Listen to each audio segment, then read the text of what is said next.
Welcome to Visionaries Global Media, your number one source for podcasting entertainment. Visionaries Global Media, envisioning excellence on a global scale. Band from Ringside. Tonight on the Band from Ringside podcast, Seth Rollins is your guest referee at the McIntyre Punk SummerSlam match. Braun Breaker is facing Sami Zayn in the rematch. We got blood and guts, and the first 4 nights of G1 being recapped. That and a whole bunch more tonight on the Band from Ringside podcast. That's all I got, a third of the way through G1. That's unbelievable, right? Yeah, you have it so quick. Ditch that 9 to 5. It's time to feel alive. Hello, Marks. Welcome to the Band from Ringside podcast. As always, I'm your host, Bill Vagey, a.k.a. Sonata. And sitting directly across from me, we have Jason Cornelius Bell. What's going on, JCB? No. God damn. At last, the Mark talking about blunts and jobs, tits and bras, menage a trois, beefers and expensive cars. And on that lovely note, I'll ask the congregation to bow their heads as I read from the latest edition of the Band from Ringside podcast, volume 369, chapter 3, verse 14. And the good smart said, hashtag boo the heels. It's all good, baby. Listen, share, subscribe, repeat the holy trinity of BFR. As much as I don't even like Sonata, man, that was kind of fucked up, dog. Man, you ain't shit. I'm early. Shout out to my boy Michael Wallace Seals. I got your shirt on this week. We gonna kick it off already because this motherfucker ain't shit. It's a good-looking shirt. And out there in Portland, Oregon, we have Two Beer Zach Pullman. What's going on, Two Beer Zach? Beer for West is back, baby. I am not a beefer in an expensive car, but my car is the most expensive thing I own. So it says anything about me. So, hey, man, you gotta get from point A to point B, motherfucker. What you rolling in? I got a Subaru Outback. I drive a Honda Fit. My wife drives the Subaru Outback, which is the more expensive of the two. Mm-hmm. But yeah. We used to have two Subarus. Actually, I don't even own it. Yeah, the fucking bank does. Bank owns it. I don't own shit. I own this podcast equipment. Oh, wait. Jason and I bought it together. It's Zach. So, actually, all three of us own it. I don't own shit. Hey, guys. I do own my Honda Fit because back whenever I was getting money from the government during COVID, I was able to pay cash for that motherfucker. So, I mean, sorry to all those people that died, but that time was pretty great for me financially. So, wow. Oh, Zach's a big Thunderdome fan. Yeah, bad for wrestling, good for my checking account. No Bo tonight. Bo is busy working. He's a hard-working man, 8 days a week. So maybe we'll see him next week. Guys, I watched all the wrestling this week. Ask me if I watched all the wrestling. Hey, can I ask Did you watch all the wrestling? I watched all the wrestling. Now ask me if I watched Slammiversary. Did you watch Slammiversary? Fuck! I forgot to watch Slammiversary. No, I did not watch Slammiversary. I kind of forgot about it, and then I looked at it. Snuck in there, yeah. I was going to say that unfortunately it's right there. Sorry, TNA. There's a lot of wrestling. But from what I hear, they did have a pretty good house and a pretty good show. So it's kind of the rising tide floats all boats kind of deal. I mean, wrestling is hot right now. And I tell you what, guys, I am so glad that Zach is back this week because I cannot wait to talk some G1 with you. But I don't think we're going to talk about that now. I don't know. Dealer's choice. Let's get to that 3 count. Son of a bitch. I hate leading off. JCB, kick it off. No, we're just going to keep it simple. Let's start WWE. I just watched a little bit of it today, so it's kind of fresh in my mind. So let's just jump over to SmackDown. Opens up with Cody and A-Town Down Under getting into an altercation, obviously leading into a main event match. Cody teaming up with Kevin Owens versus A-Town Down Under. Obviously, Cody and KO win, but then get attacked by the Bloodline post-match last week. Orton gets taken out. Now, on Friday, Kevin Owens gets taken out. I was thinking in my head, in my world, Cody is going to have the title for a while. So if this is going to be the case, you're going to have to line up future opponents down the line. I think we can all agree that Randy Orton is probably a solid opponent, not even a solid choice, somebody that we can honestly see being against Cody. on the flip side, Kevin Owens, not so much. But I think if you position Kevin to the point where he keeps getting attacked by the Bloodline and in defense of Cody Rhodes, I could see Kevin Owens flipping heel on Cody. We can see a KO Cody program down the line. That's just me fantasy booking, but neither here nor there. A-Town Down Under is probably splitting up at this point. My guess is Austin Theory's face turn is not rapidly approaching, but at least it's on the horizon. But to me, once again, the bigger story is Cody having to watch one of his friends take the fall for him being the world champion. Zach, what did you think? Yeah, I don't think it's rapidly approaching because, I mean, I know that they have weekly television to write. But Jesus Christ, they've been bumping into each other for like 2 fucking months, and I'm not even exaggerating. Like, they've been like missing spots and like accidentally hitting each other. Like, they've been teasing this breakup for so long that when it happens, I'm not even going to give a fuck about it. But I kind of barely gave a fuck about it to begin with, so it's not really that fair.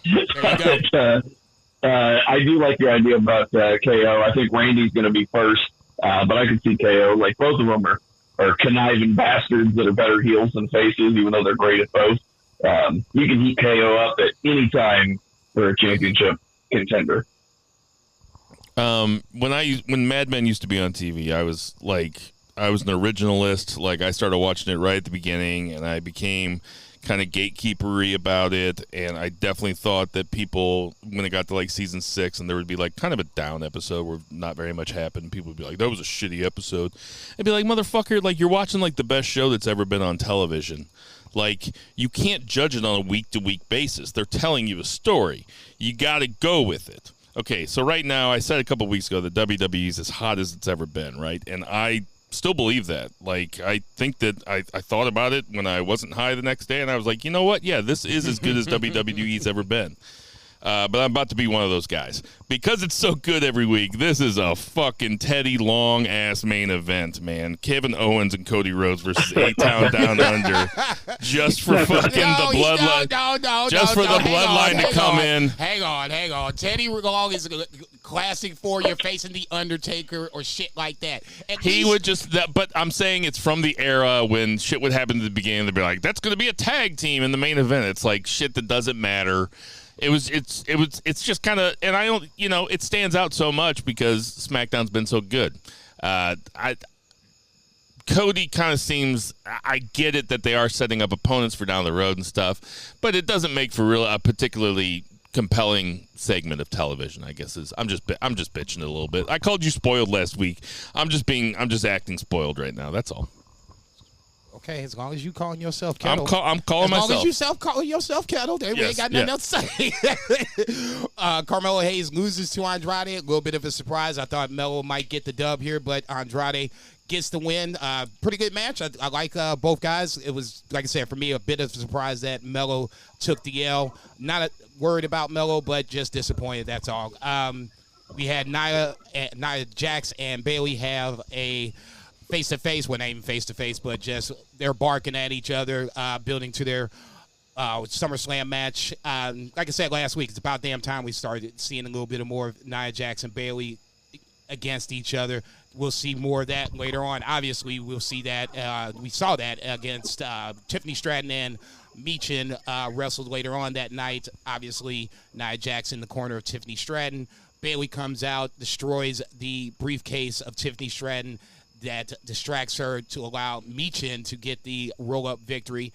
Not going to lie, once again, bit of a disappointment, but it's not like Tiffany Stratton is undefeated. It's not like Money in the Bank winners don't lose going up to the eventual cash-in, so I had to take a step back. Don't be a mark on this one. Meechin is who she is. Throw her a bone, but ultimately this is more about Tiffany Stratton. Some real self-reflection. I mean, Jason and I are really taking hard looks in the mirror at ourselves, here, and coming out of it being like, you know what? Maybe I'm being the jerk. Maybe it's me. Zach, what'd you think about this? Meanwhile, I'm on the sidelines listening to you guys last week without any inputs. I'm just coming out swinging. I got no self-reflection. Come out swinging. But yeah, this was pretty typical WWE Money in the Bank booking. They put something on them and they feel like they can beat them, and they can. But they do this every time. Somebody has Money in the Bank, they beat them because they've got an in. So I wasn't surprised with that. at all. I did like Carmelo and Andrade. I think that was the best thing on the SmackDown. SmackDown has been kind of better than Raw for a while, but I feel like that pendulum is swinging into Raw's favor, which I'm sure we'll talk about here with some of those storylines coming in. But this is kind of a nothing show.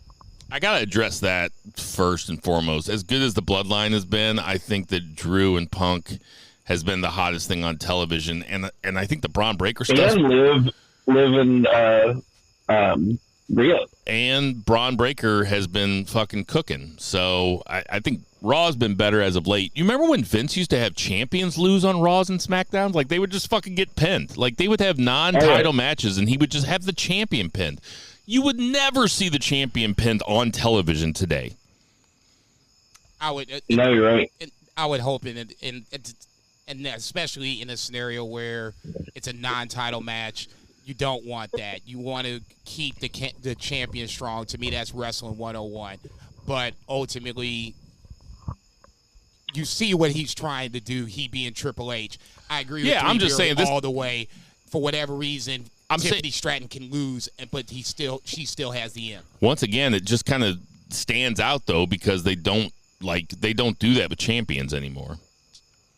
Yeah, it does because they used to do it all the time. Yes, all the time. Always especially like the U.S. title. Like if you got the U.S. title, that just means you were going to lose on TV every week. What's up, Ezekiel Jackson? Hi, Zack Ryder. Son of a bitch! You wanted Before WrestleMania. you tweet at me, I know that Ezekiel Jackson won the IC. Come on, guys. It was the same deal with the IC, though. Yes, I mean a mid-card title was definitely not necessarily what's a hot shot from time to time.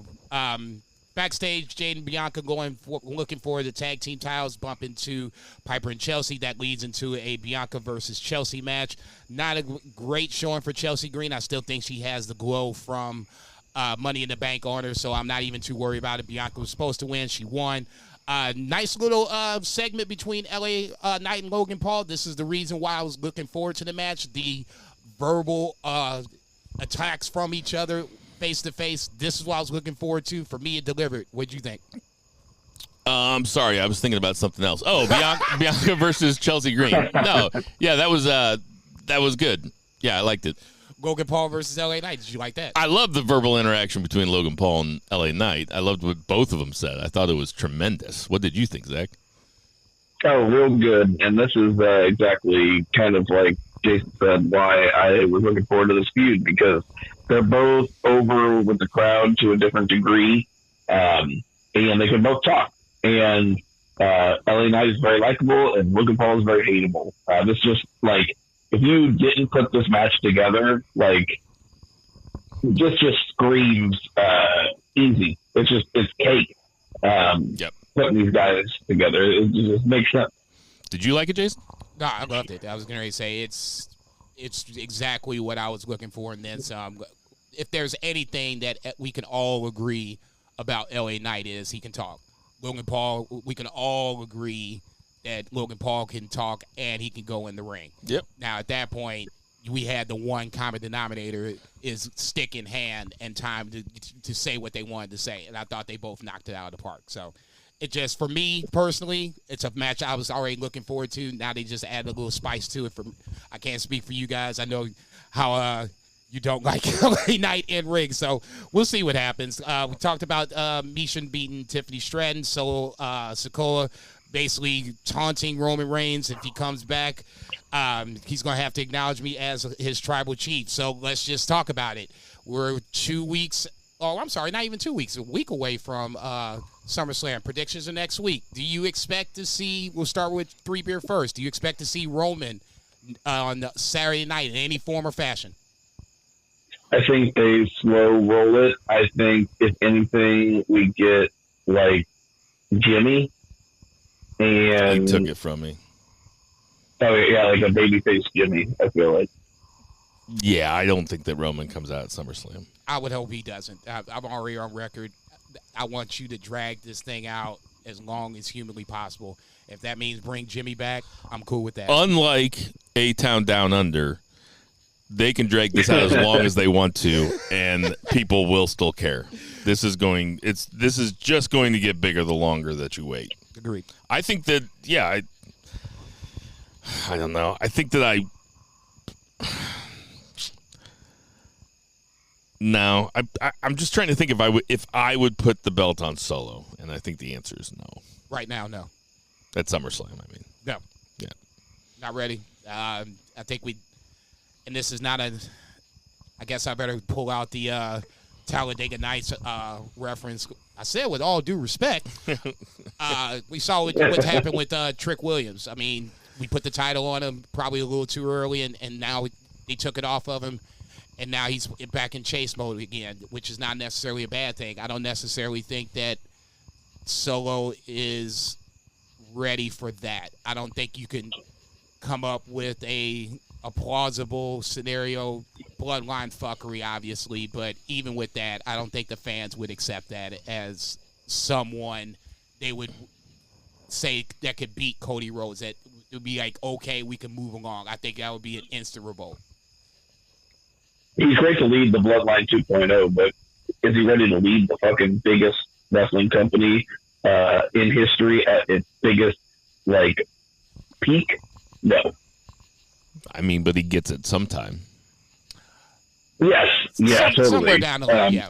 Who gets a heavyweight belt first, Solo or Jay? Ooh. Damn. I think Solo, maybe. I'm leaning towards Jay. I've always said that he's got the fans, he sells merch, and that's the two things that you really, really need. He's got an end for a storyline the same way Solo does. The top of that card is the upper card of Raw is just fucking stacked, man. It is just fucking stacked. It really is. Let's talk about it. Yeah. Gunther, Damian Priest open the show. They're not even getting ready to talk too much. Damian Priest comes down and straight goes in on Gunther. They fight in the ring, out the ring, out into the back. Gunther is someone that I'm really looking forward to see, and he and Damian Priest face each other at SummerSlam. I'm not 100% convinced that Gunther is going to win. I'm leaning towards that. Like I said last week, I just feel it would have to be a really good explanation for me to accept Gunther being defeated by Damian Priest, especially if it's done clean. They've just booked him way too strong at this point. I kind of expect this to be the coronation for Gunther. Zach, what do you think? I mean, this motherfucker was amazing when he was fat as fuck, just slapping dudes at indie shows, and he dropped 100 pounds. Now he dresses like Dieter from Sprockets. Dude, he put in the work. He really carries himself like a star. They really booked him like a star. And when he came out and he's gonna do the whole thing, he's what I said last week, and then the fans are booing him so much, he's just I'm gonna skip it. He's I meant everything I said. I'm not even gonna fuck around. So good. And I mean, Damian Priest was elevated by this title, and he's had a good little run character-wise. His matches have been marred. He had a botch, the 2 times ago with the Dream match where he got caught in the top rope, with his leg, and then this last one he didn't kick out. He's had some tough moments in his matches, but his week-to-week carrying and has been very good. But man, I just don't see him beating Gunther. I don't see him beating Gunther, but Zach started talking about those 2 snafus that happened in 2 consecutive matches, and I gotta say, the Gunther Damian Priest's build so far has kind of made me forget about him. This might be Damian Priest's best build thus far, and maybe it's because he's a better babyface. Yeah, I think that's part of it. It could be, but I think that's kind of the flip to Gunther. I think he's an amazing heel. So no doubt, you got to have one to play off the other. I think Gunther's the better heel than Damian Priest is a babyface. We haven't seen much of Priest as a babyface, so time will tell. I I agree with you on the fact of selective memory. I forgot about the accidental almost lost my leg in England. They were both. I mean, they were botches, but they were both of them are completely explainable. Yeah, it's not his fault. It's just it doesn't wrong feel like place, his fault. Wrong time. It feels like bad luck, which is probably why I'm rooting for him so much. You know, I would totally agree with that. Feel like bad luck. Yeah, I would totally agree with that. You see so many times guys step on the rope and springboard off easily, not a problem. It just for whatever reason. It was, if I'm not mistaken, it was a thing all night long, even at the very beginning. AJ versus Cody. So I mean, that's just bad luck on the Damian Priest part. You get your bell rung, bad luck on Damian Priest's part. The segment, Zach's right. I mean, Gunther is he's like you almost kind of forget how good he is on the mic when he gets to actually come out and just cut a promo. And just cutting a heel-ass promo, man. It was great. And Damian Priest, as a character, should just go in there and start wanting to stomp ass, No, it was perfect work. I'm just marveling at Gunther. I can't believe I'm even calling him Gunther when I said I would never do that. Ilya Dragunov versus Braun Breaker. Winner gets Sami Zayn at SummerSlam. We already kind of talked about it a little bit. Braun Breaker gets the dub as Ilya Dragunov gets knocked loopy. I'm assuming that's in kayfabe style. Where he can no longer continue the match. No, I didn't. It's just the way that they came out and started to check on him or whatever. It didn't feel like this was legit. It just felt like this was storyline. I think I've asked. No, if somebody's actually hurt, they don't move them around. Right. Well, I think I've asked this before, but I'll ask again. Zach, are you okay with them using CTE stuff in kayfabe? I think it's situational, but I do enjoy a rough stoppage every now and then. Yeah, I like a ref stoppage too. I don't know if this is Cornette's corner or maybe Cornette's different. Maybe Cornette doesn't believe this, but I don't think that they should throw up the X if somebody's not actually hurt. I agree. Yeah, the X. I think there should be some semblance of reality because everybody's in on it. So it's fine. I enjoy the old school shit. There's just a great example of it. Maybe it'll come whenever we're talking about other shows, but I was just like, oh man, that's so old school and I love it.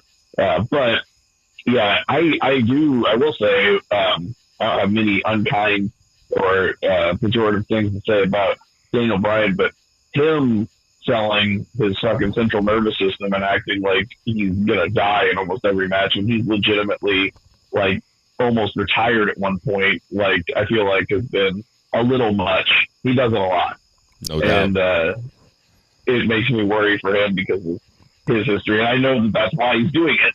Remember his first match back with Brock, and Brock just gave him a bunch of very safe German suplexes, and he sold it so well that I was so fucking mad. I was just fuck Vince McMahon, fuck WWE, I'm canceling the WWE network, this is bullshit. Got your ass, nigga. He did. I can't say I disagree with you totally because the Will Ospreay match, there was times where I'm like, okay, are we getting worked? Good. I wasn't sure if we were getting worked or not, and that was always one of my biggest things about shit, especially when it comes to Daniel Bryan. It wasn't as bad at WWE, but AEW has really leaned into it whenever it felt necessary to do so. So I agree with Zach. It's situational. That's the time I don't like it. There's times where Ilya Dragunov has been knocked loopy, quote unquote. Okay, yeah, let's call it a match. I'm with you on that too. A good referee stoppage makes Braun Breaker look even stronger. What else you got? Oh, shit, it is my count. Sister Abigail was the next vignette for the Wyatt Six. Not as good as the rest. Maybe it was just because it was a little short. Well, can we talk about Final Testament and then when the Wyatts came out? Final Testament versus Xavier Woods and Alpha Academy, Gable and the Creeds come out, and then the Wyatts come out and dominate them again. Uncle Howdy pulls off the Sister Abigail. What'd you think about that? Okay. Did you pop, Zach? I did not. I forgot that they. I don't know. I was tuned out of this match, so I don't think I saw any Wyatt stuff. I just saw this match and I just wasn't interested. I was working, and I kind of thought it was cool that Uncle Howdy did the Sister Abigail. As for the Sister Abigail vignette, did they ever say that Nikki Cross's name was Sister Abigail? I don't think they said her name. I don't think she is Sister Abigail. I think she's Nikki Cross. Are they trying to act like she's not Nikki Cross? I mean, didn't she? No, I don't think they're. She had the heavyweight belt for a while, right? Yeah, she was cashed in. She was a well. Then she's Nikki fucking Cross. Like everybody knows who everybody is. That's the difference. Is like they're not pretending like they're not the real people. But I don't know what Wyatt character she is, because it is very transparent that they're all characters. Like whenever they do the interviews, like I was on last week, but like Eric Rowan was like, that was like one of the best things I've seen all year on WWE. It's just Eric Rowan talking about, I lost my brother and then I lost my fucking other brother. And like he went from unemployed, I mean, I'm sure he's working somewhere, but he wasn't like, WWE employee. And, then he loses, his two best friends in the world. And then now he has this, job again, doing what he loves. It's got to be like a roller coaster, man. Like, oh shit. They didn't shy away from it at all. It was great. No, and that's what I was saying last week, and it kind of felt like more so this week, even though this week's vignette wasn't knock it out of the park great, it was still, a different person. So we're shining the spotlight on another person of the Wyatt Six, introducing this character. Maybe not for me the best way that it could have been done, but they're at least going one at a time, introducing these characters. But then when it came, what would be great? I'm so sorry to interrupt you, but I just had this idea. If when they interviewed Nikki Cross, like when Uncle Howdy is interviewing Nikki Cross, she talks about her past trauma whenever she was forced to dress up like a superhero. Ding! Yeah, because that was fucking terrible. And that's when she won the belt, but it was a total joke run, and she was a joke character. Like, okay, actually, quick counterpoint, because I did think about this. If I'm not mistaken, that was Nikki Cross's idea. So I don't know if you want to go that route, you can, but it would almost be contradicting what she initially wanted to do. She owned it, but it was terrible. I mean, she did her best with it, but it was bad. Anyway, I'm sorry. They got to wrestle. They just have to wrestle. Like, they have to start wrestling. Okay, and that's kind of where I was going with this ultimately. Okay, so Uncle Howdy does their Sister Abigail. Okay. Now what? I mean, you're saying he did the Sister Abigail move where he dressed up like Sister Abigail? He did the Sister Abigail finish. He hit Gable with the Sister Abigail. Oh, okay. And he was wearing he was wearing like full mask and dreadlocks and shit. He came out as Uncle Howdy. I thought, remember whenever Bray was about to do the Sister Abigail thing and how cool that? I thought that's what you were talking about. I was like, I missed that. Yeah, but yeah, okay. It was when he was against Finn. Yeah. Yeah. What's next? Several Judgment Day segments. This one, Finn is trying to coax Dominic into going after Jey Uso for the disrespect from last week. Rhea seemingly defending Jey Uso, saying you don't want to do that. Finn and Rhea now having friction. So once again, this is, I think it's a spinoff for both Damian Priest and Rhea Ripley to both turn babyface. We'll see about that in a second. Obviously, Liv and Dom meet backstage, which then turns into one of the better moments of this Liv, Dom, Rhea triangle, where Dominic just eviscerates Liv to the point where she runs away crying in tears. I'm saying it. I think this is all a part of the hoax, if you will, to get Rhea Ripley to go over her guard, and then this knife will go into the back ultimately at SummerSlam, and it's going to be one of the biggest swerve moments. I wouldn't even call it a swerve. I think we all predict it's coming in. I think it's just going to be one of those huge moments where the crowd is so invested that you're going to hear some sort of. So you're saying that they're playing a long game. So like when Dom tells Liv off. The only thing when did the long game start? Was it when Dom kept trying to help Liv lose and kept going against her? Like, how far back are we talking? I would go this far. When I would say like 2 or 3 weeks ago, when you had they're stretching legs and all this other cute shit. Yep. That's when I really, we're falling on each other. It's getting close. Well, this has been going on as long as A-Town Down Under's been breaking up. I would say longer than that. I was going to say. It's been going for 2 months, man. I remember A-Town Down talking about breaking up. Now it's like, oh, yeah, they're going to break up. Yeah, watch the product. I just don't know if Finn Balor is in cahoots, because that's what it feels like. He's hiding in the shadows. I mean, this is okay. I'm really just kind of waiting for the end at this point. Like, I'm just waiting for him to break up. 3 beer. I really enjoyed this every week. I'm still into it. I thought this week was great for a couple of reasons.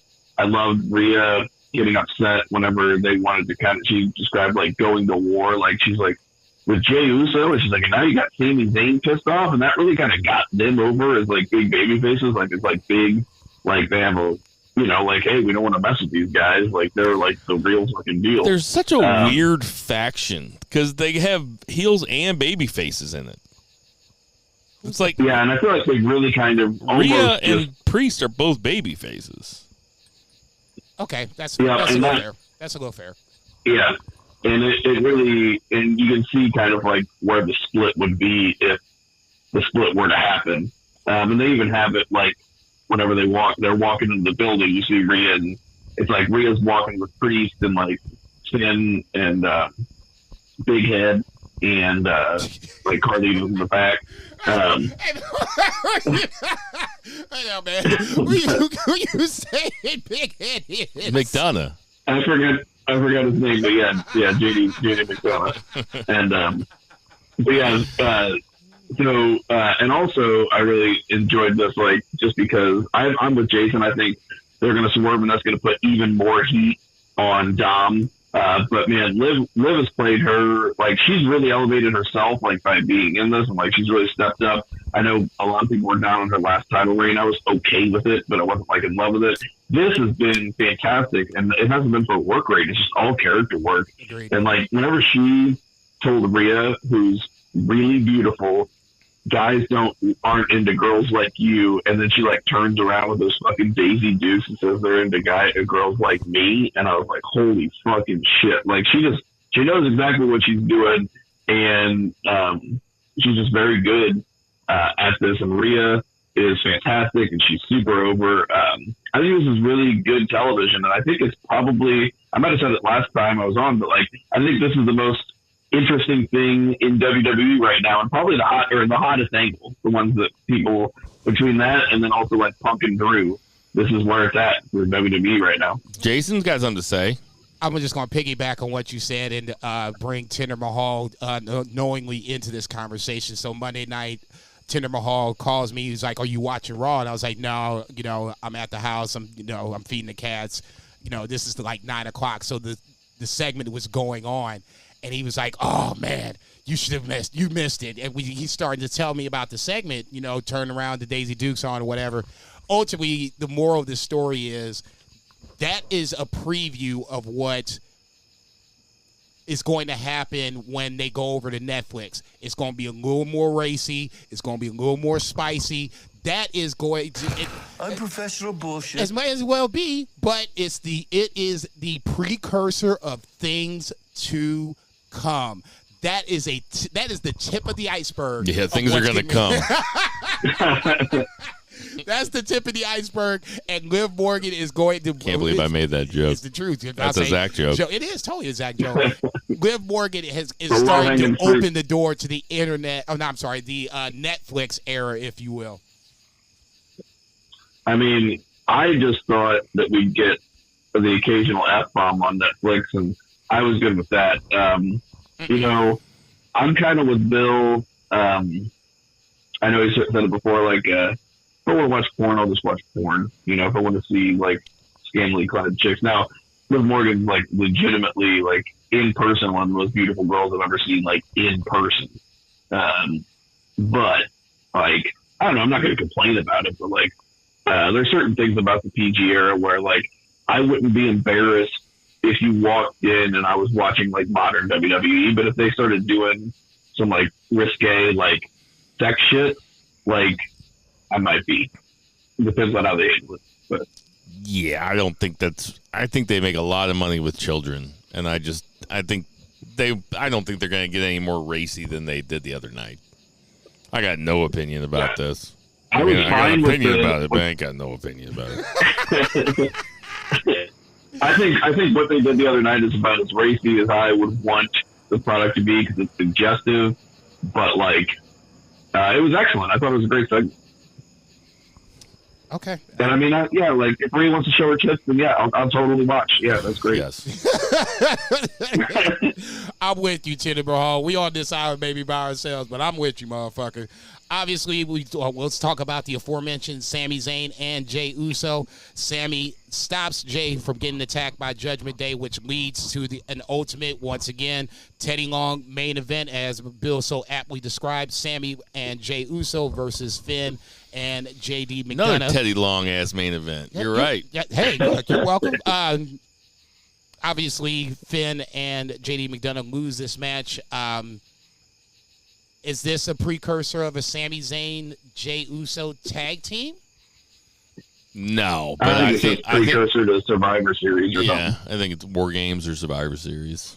Okay, I'd say I'm totally thinking about, you know, what's life after Sami Zayn. I mean, if they're going to have a Bloodline Survivor Series or War Games match, Roman coming back and appealing to Sami Zayn to be on his side, or Sami Zayn like volunteering to be on Roman's side, I mean, that's money. Oh yeah, I mean, my thought was for Bloodline versus Bloodline to be Roman, Jay, Jimmy, Sammy, the OG. With Heyman in the corner, nigga, what's up? Yeah. I need a cigarette myself. Bronson Reed. Tangelo out there botching shit. Tangalo's going to have 4 botches in that match. He's not even going to be in it. I did see something on Facebook. A rumored tag team title match would be Fatu and Tama Tonga versus DIY, not what we would consider as GOD, Tonga Loa and Tama Tonga versus DIY. Are you okay with Tama Tonga and Jacob Fatu as a tag team? If they were good to go after DIY, would you be okay with that as a possible tag team title match? Fuck yeah. Why not? We just gonna make Tonga Loa the motherfucking water boy in the Bloodline 2.0? It's a meritocracy. Jacob Fatu is it's a huge step up. Are you kidding? Yeah, he is definitely a Nepo hire. If he was not hired, like he's a Nepo hire for sure. You niggas. All you're doing by putting Jacob Fatu in that situation is making everybody happier. Yeah, that's like Team Hell No, and you're replacing Kane with Ospreay. So would you be okay with that if it was Daniel Bryan's winning? Yeah, dude, I'm fine with that. I'm sweating my ass off. That is Comedy Central. Bronson Reed and sorry, we're out of the green beans. Would you like a blowjob instead? Right? Yeah, exactly. Okay. Bronson Reed and Pete Dunne don't even get a match in. Sheamus comes in to attack Bronson Reed. Pete Dunne slinks out, but then comes back and attacks Sheamus on the back end. Pete Dunne attacks Sheamus. Pete Dunne attacks Trick Williams on Tuesday night. The resurgence of Pete Dunne. Yeah, but Sheamus attacked Pete Dunne on Monday. I thought Pete Dunne came back in and snaked Sheamus from behind. No, I thought that Sheamus jumped Pete Dunne this time. Didn't Sheamus come into? It was going to be Pete Dunne versus Bronson Reed, yeah. And Sheamus jumped in, and he jumped Pete Dunne. And he said afterwards, he's like, Pete Dunne, he's like, we can either go have a pint and talk about it, or we can get in the ring like men. Okay. So, you're right. I mean, we're getting Sheamus Pete Dunne, but Sheamus isn't playing like the mega baby face. I mean, well, I guess he is, but it like he did just jump Pete Dunne. After getting jumped from behind, the week before. I'm saying it's intriguing to me. I also also intriguing to me is Trick Williams versus Pete Dunne. That to me is intriguing to me. I'll just quick NXT for 30 seconds. I was looking forward to Trick and Cedric, and it disappointed. For whatever reason, their chemistry was just not. I thought it was pretty good. No, I thought it was just like steps or two off. Like Cedric was getting ready to do a move, and Trick wasn't in the right spot. I like how Trick showed up driving with his shirt off because I do that shit. Big old pimps usually do. Thank you. Pete Dunne is on to me more of a scientific, technical wrestler, so you won't have these little yips, little misses that you do with Cedric. Cedric is much more of, not flippy, but he can do some flips. Amazing, obviously, in the Cruiserweight Classic. He's a bad motherfucker, dude. That's... They dropped the ball with him and Shelton, but they dropped the ball with the Hurt Business. So I'll die on that hill. Apparently, it could have been the Judgment Day. Lashley and MVP are no longer a part of the WWE. They're not even on the alumni page. Are we interested to see the Hurt Business in AEW? I know I'm skipping ahead. Yes. Yeah, I would be interested in that. It doesn't sound like a bad idea. Zach, you okay with the Hurt Business traveling to AEW minus Cedric? I mean, it just seems like AEW has enough people. I don't think they're going to, you got two guys that are over 50 going into AEW, fucking snooze fest, I don't know, spend a few $1 million, spending on more Elton John songs or something. Damn. They're going to replace Cedric Alexander with Marco Stunt. I mean, and that's not even anything against, Lashley or MVP, but it's just dude, there's enough people that don't have enough TV time in the 5 hours that they have as it is. They'd be better off, I don't know. Lashley, he used to be a TNA guy, right? Yeah. Yeah. I mean, he's not as big of a paycheck, but it'd be more impactful. Well, he held belts. He was their top guy for a while. Yeah, he was Bobby 3 belts at one point while you bullshit. Yeah. He is a top guy, and he doesn't look like he's aged at all, but, he doesn't it's time to be building new stars. If WWE don't want you, I don't either at this point. If I'm Tony Khan. God damn. Damn, got dog. Mortos out there wrestling 3 times a week. But Bobby Lashley can't get no run. You cold-blooded, dog. That's true, but I mean, if you want Lashley out there losing to Darby Allin, that's fine. But I mean, that's true. Nigga, speak. Zelina Vega with a backstage vignette discussing the injury to her arm, and then coming out with some assistance, beating Zoe Stark using the arm cast to help guide the victory. Feels like this is some sort of underdog push for Zelina Vega. I know you said in the past, Bill, that you thought she could be a possible WWE Women's Champion. I think this might be something, whichever mid-card title goes on to Raw. I think this feels like a start, at least a build for Zelina Vega to be into that mix. Man, I could see her being a massive babyface champion. I really can. I think that she could get way over. She's really good. She's great on the mic. Oh yeah, she can cook motherfuckers like nobody's business. And she can wrestle. So she might not be the best worker, but I mean neither is Liv Morgan. Oof. Who's better, 3 Beer, Liv Morgan or Zelina Vega? Zelina Vega. I didn't want to imply that I was saying Liv Morgan was better than Zelina Vega. Zach, what do you think? I mean, Are you talking about in ring or just all around? We're just talking in ring. We're just talking in ring. In ring, man, I really haven't seen a lot of ring, to be honest. Liv Morgan's totally fine. I'd give her like a B. I don't know what it is. Like, I just haven't seen a ton of her. But I'd give her a D. You ain't What is shit. wrong with me? I mean, yeah, what the hell's going on? Damn. You're taking we these need a jokes. bonk bill. Fucking hot in these here? jokes. This motherfucker over here is coming out swinging instead of just like, okay, guys, let's everybody just cool out. Nah. I told you it was going to be Actually, hot. I know exactly what's wrong. Like, when's the last time you jerked off? It was not within 24 hours, and that's your problem. What's next, Jason? Zelina Vega beats Zoe Stark.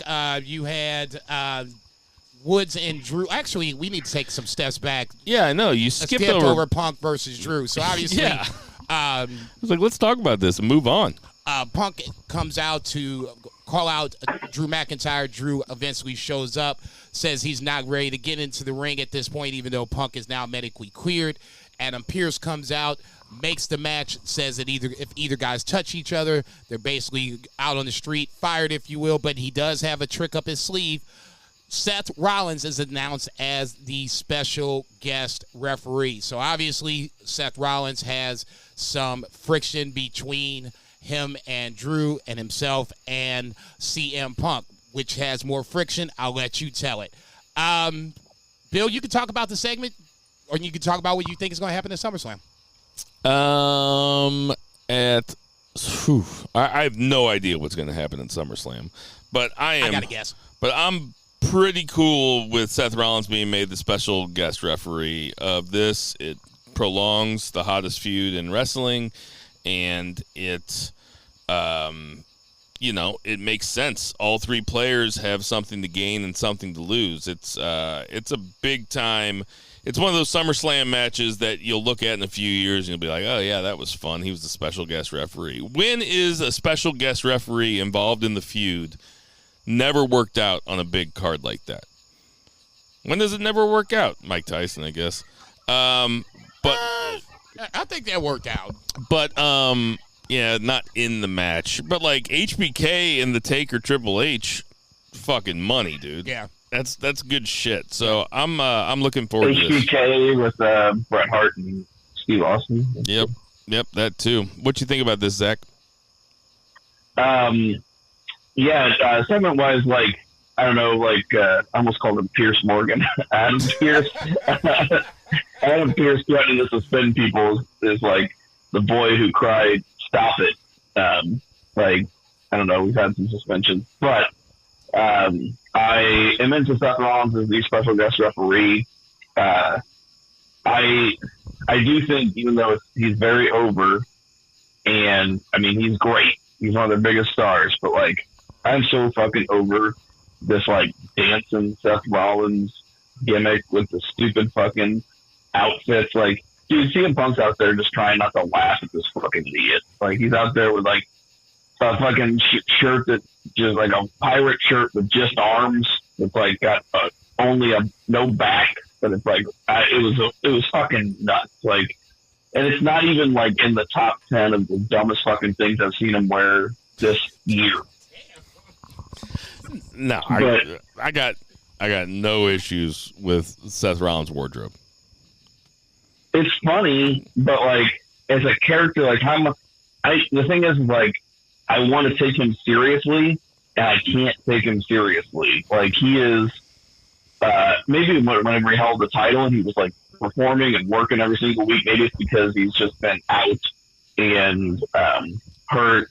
So, like, I don't really see him as like as credible right now because he's just out there dancing around. Like, he seems like a goof.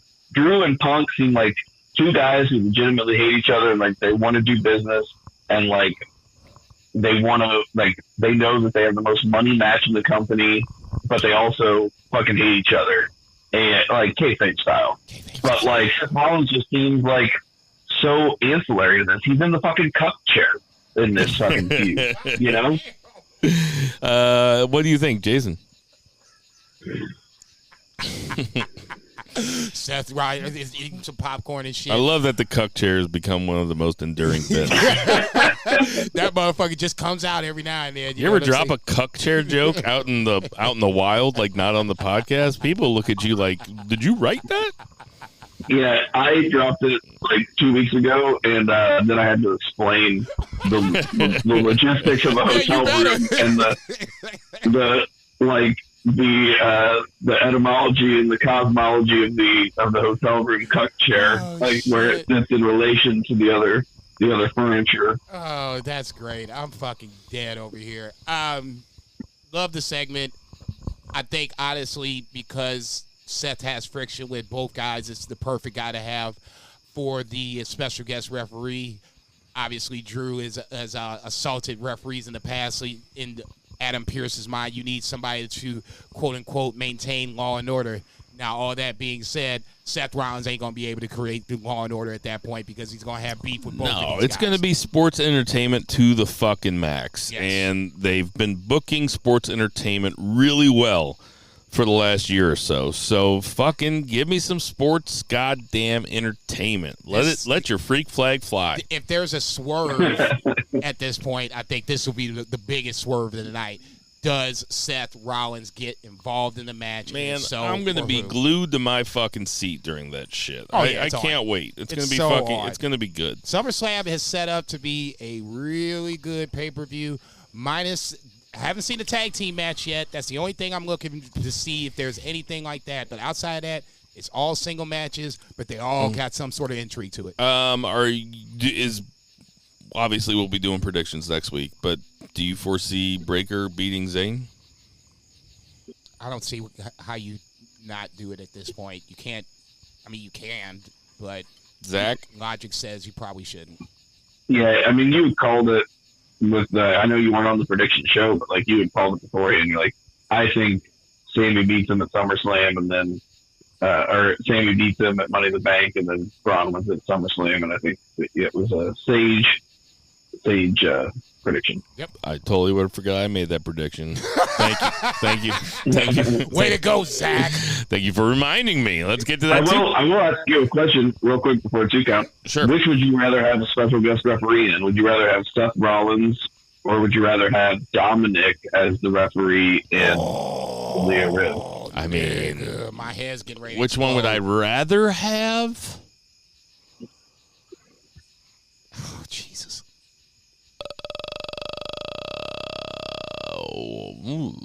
I don't know. I think Rollins. That's tough.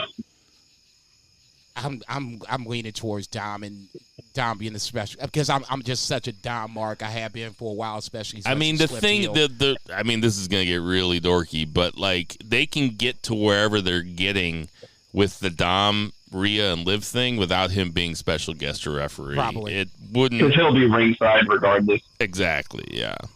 That makes sense. Yeah. Okay. Let's get to that 2 count.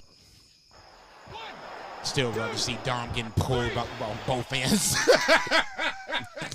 2 beer. What's the 2 count? Dom getting pulled off of both ends. You're welcome. Unprofessional bullshit. Holy Dom shit. with a rusty trim. His new finishing move is a rusty trombone. All right. So I know we say to skip Rampage all the time, but this one was still skippable. Okay, I'm not gonna lie, it's still skippable. But it did open with a fucking awesome match, which was Undisputed Kingdom, which is Roderick Strong, Mike Bennett, and Matt Taven versus the conglomeration. In this case, without Mark Briscoe, but with the addition of Tomohiro Ishii. So Orange Cassidy, Kyle O'Reilly, and Ishii. I know that this is my thing. Bill's into triple threats. I'm into party match trios matches.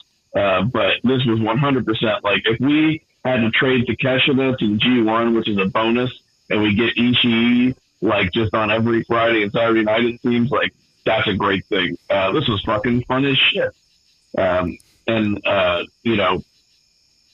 Of course, sorry,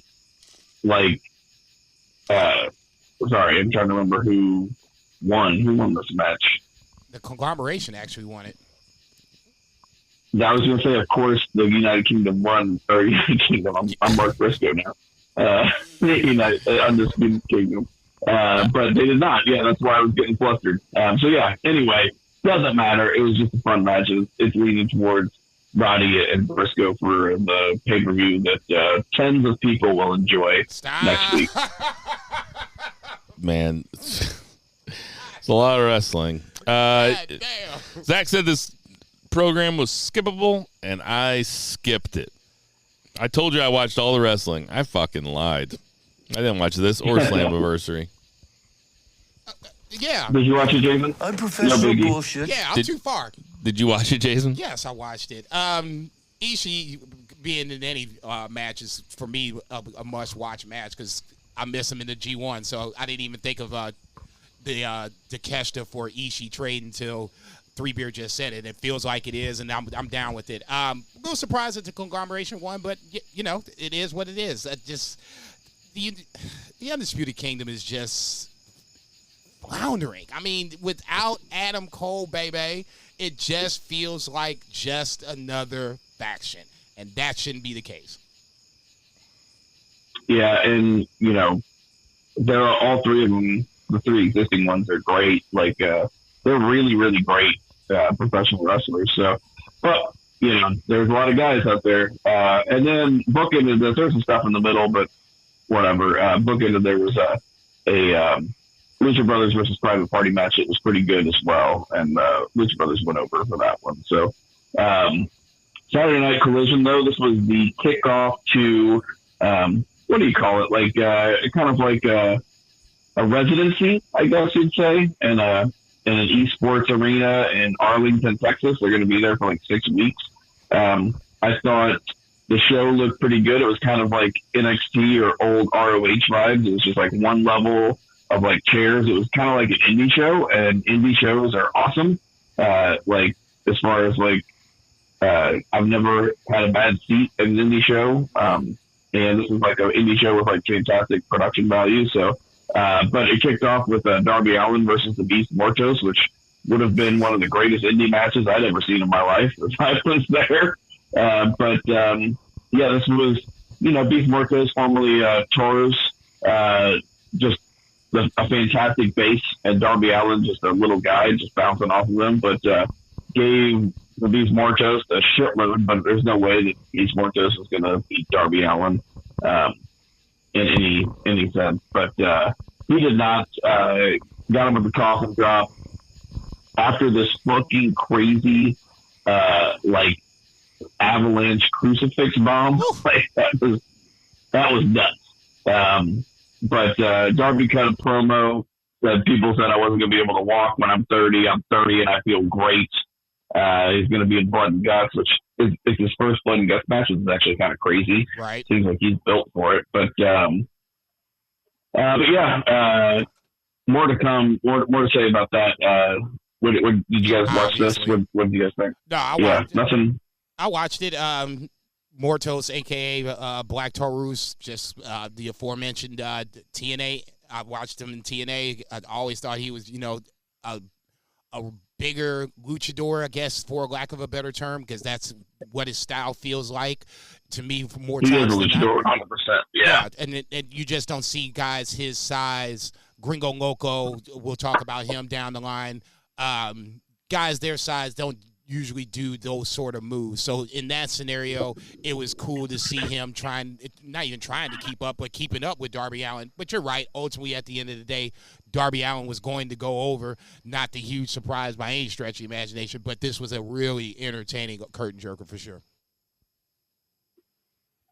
Yeah, and then Acclaimed Daddy asked backstage saying they were going to step on the Elite tiny nuts. We don't have to say any more about that. Sky Blue broke you don't want to run down the Acclaimed on this point? No. They did really good in Blood and Guts, so they exceeded expectations in the match. So I'll leave them alone.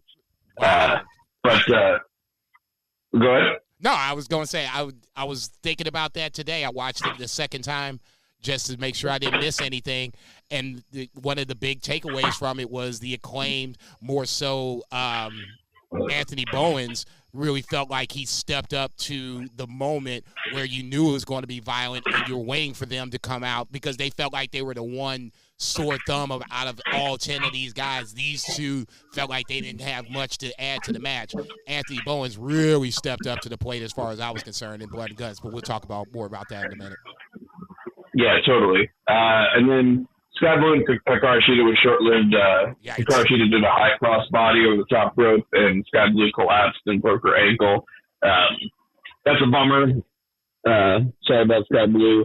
I just want to I just want to shit it. I didn't want nobody to get hurt. Jason's fault. That was Jason's fault. He called it last night.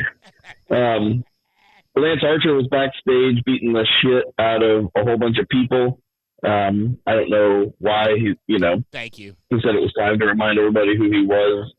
Basically, this is probably to build him up to lose to somebody who gets a title match. It's just like, dude, why? Why is the random Lance Archer beatdown a thing? Exactly for what Zach said it was for. He's going to get a paycheck. Dude, whatever. Should have never left. He's a professional wrestler. He's going to go be a professional wrestler. They're going to build him up for a while to lose to somebody, and that's his job. So he's enhancement talent, essentially. He's a professional wrestler, Jason. Okay. All right, let's just call it for what it is. Keyword professional. God bless him, because I'd be salty as hell right about now. Go ahead. Right. It was Jericho cut a promo on Minoru Suzuki for his match. I am with Bill last week. He said this learning tree gimmick is running long, and I was like all for it. And it's just not scratching the itch anymore. It's kind of grating and not in like a good heel way. I don't like his intonations. Like I don't like his promo delivery. I know it's over the top and it's supposed to be annoying, but it's not annoying like in a good way. I'm over it. I'm not over him and Big Bill and like the Bad Apple Brian Keith. I think that's a good group, but this I don't know. I'm over this version of Chris Jericho. If he just toned down on the voice and he was just like a dick that acted like he knew better, I think it would be better. Yeah. Welcome aboard, gentlemen. I'll scoot over. Jason's like, I've been here. Jason's like, our reservation was for 2 months ago. But guess you showing up when you want to. I'll scoot over.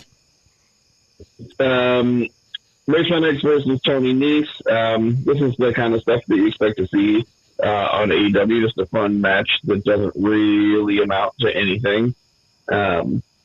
And then FTR cut the same promo they've been cutting for the last 6 months. They've been run for a while, and then they came back and did the same shit. Fucking chodes. Okay, I'm gonna take this one at a time. Props to Tony Nese. You know, you rarely see him get a singles match, and he came out and had a nice little banger with Ray Phoenix. So I think we should give him some flowers. Oh, he's a good wrestler for sure. Yeah, totally. Just, you know, he is who he is. He's stuck in a pretty fairly shitty gimmick with the premier athletes. Okay, fine, fair enough. Okay, they did get some TV time though, but yeah, I'm with you. FTR coming out and cutting a promo on the Bucks and whomever, blah blah blah. Okay.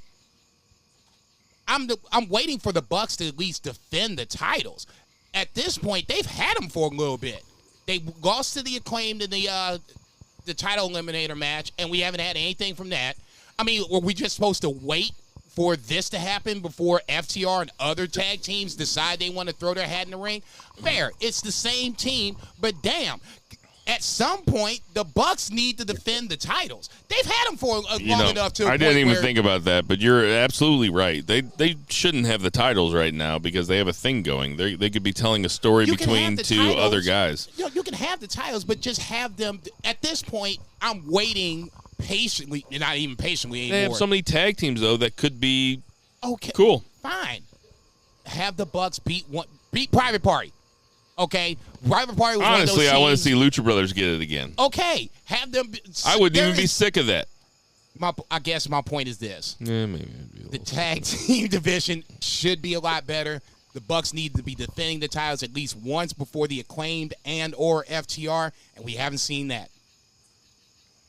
Yeah, I know that they're heels and they're also in kind of another program, but like they are the best tag team that they have. So like putting them on TV to wrestle, like I know it's their gimmick that they would not want to. So storyline, it makes sense, but like I don't know, like it would behoove the television product of the Young Bucks wrestling on television.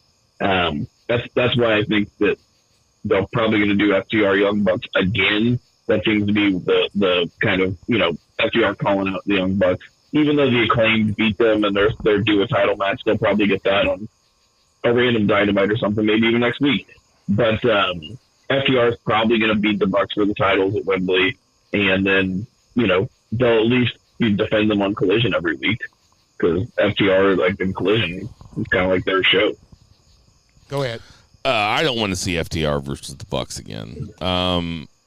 Certainly not for the titles. And I don't want to see that at Wembley. I want to see Bucks Acclaimed at Wembley. If we're gonna drag it out, then we just drag it out. I don't want to see that either. Then what? Okay, then what we gonna? Then what we gonna do? I don't know. Let me look at this roster. I mean, damn. Okay, Lucha Brothers. We talked about Private Party at Shane Taylor Promotions. I mean, it's not like Undisputed Kingdom. It's not like it has a lot of depth, and they built teams up. The Butcher and the Blade? Oh, shit. Get the fuck out of here, man. Come on. 2019? Evil Uno and Alex Reynolds? Okay, drag up the Dark Order. What about fucking Jimmy Havoc and Kip Sabian? Yeah, I was about to say, speaking of Kip Sabian, that motherfucker. Joey Janela and Jimmy Havoc. Yeah. Okay, so what? You going to get Luchasaurus and Kip Sabian together? I mean, come on, man. I mean, we need to pick a team. One. I don't give FTR is fine, but I'd rather have the Acclaim. We've seen FTR and the Bucks, fairly recently. Dude, we haven't seen Bucks and the Acclaim that much. That's an insane take to me. Sorry. I do not want to see the Acclaimed at all. Okay, that's fair, but you're not giving me any other better suggestions. You don't want to see FTR either. I mean, that's a good point. Yeah, FTR would be like the biggest marquee match they can make. I can see Tony being like, all right, it's a big show. Who are my two best tag teams? FTR and the Young Bucks. What about They've had 4 classic matches? What about Naturally Limitless? I think Swerve might have something to do that night. I'm just going out on the limb. No, I'm talking about Dustin Rhodes and Keith Lee. Oh, that's right. No, Dustin's going with the Von Erichs. He's preoccupied at this point. Okay. Yeah, put them against the Von Erichs, and then they'll make them look like $1 million, and then they win the titles, and then they will be that good against everybody else. They had an amazing match, which again, common denominators here. Ishii versus Roderick Strong. This was fucking awesome. So fun. Just Roderick Strong just chops the shit out of people. He's got to be the guy that chops the hardest, who's the smallest. I say that man's got a short man. We're going to talk about the G1 in a little bit, but I do miss Ishii. Yeah, I'm happy that at least he's on AEW programming. I was going to say, it's not like Ishii was going to, and obviously I wanted Ishii to be in every G1 as long as humanly possible. It wasn't like he was going to come over and get a bunch of points. He was going to have matches like he did against Roddy Strong, which made me want to go back and see their ROH match, which we had a younger, probably more aggressive Ishii, which is even scary to even think about. That's the match that made me want to go back. This match made me to go back and watch the previous match beforehand, because I love me some Ishii. Roddy Strong, obviously criminally underrated. I'm glad he's got some character, but once again, without Adam Cole as the head of the snake for Undisputed Kingdom, it just don't feel good.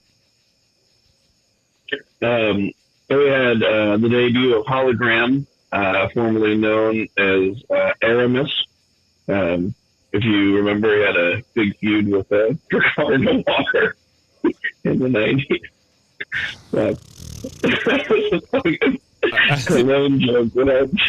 Man, wow. I totally forgot about that until you just said that. That just They were go ahead and battling finish. in my dad's glove Who do box. you have a feud with? Anyway. No, I made a terrible cologne pun joke. But Hologram used to be called Aramis or Aramis or whatever. And he wasn't, like, he had been in AEW for like a minute and then he wasn't. And, I don't know what the deal was, but like he was wrestling Gringo Loco here. And, like, obviously this is like a showcase match for Hologram. Like, basically Tony Khan wants to do with Hologram what, like, Vince McMahon or them wanted to do with, like, Ricochet. They kept saying, like, comic book character. And, like, you know, like, he was, like, a flippy guy. Gringo Loco is awesome. I've been watching him for years. MLW was when I was first introduced to him. And he is a great face. He's a great luchador. And these guys had a really great match.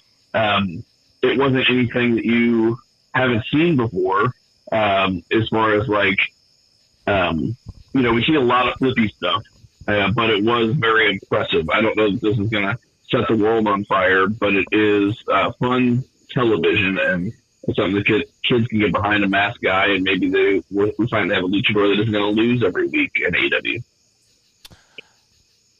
You stole the two things that I was just going to say. Hologram doesn't feel like he stands out any more than just Commander is the first person I'm thinking of off the top of my head. Both are, you know, same styles. Both can do all the crazy flippy shit. But ultimately, Commander feels like he's been relegated to enhancement talent. Now you bring out this guy or whatever, and they're basically doing the same thing. So I guess the problem is we got all these luchadors and they all basically can do the same, which is great, but none of them stand out more than the other because they all have the same skill set.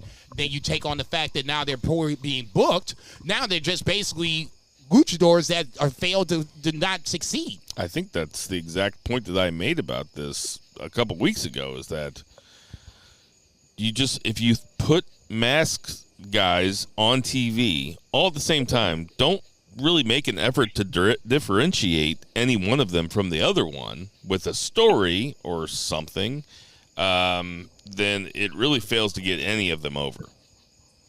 And I think that I honestly think that Penta and Phoenix have probably suffered because of it.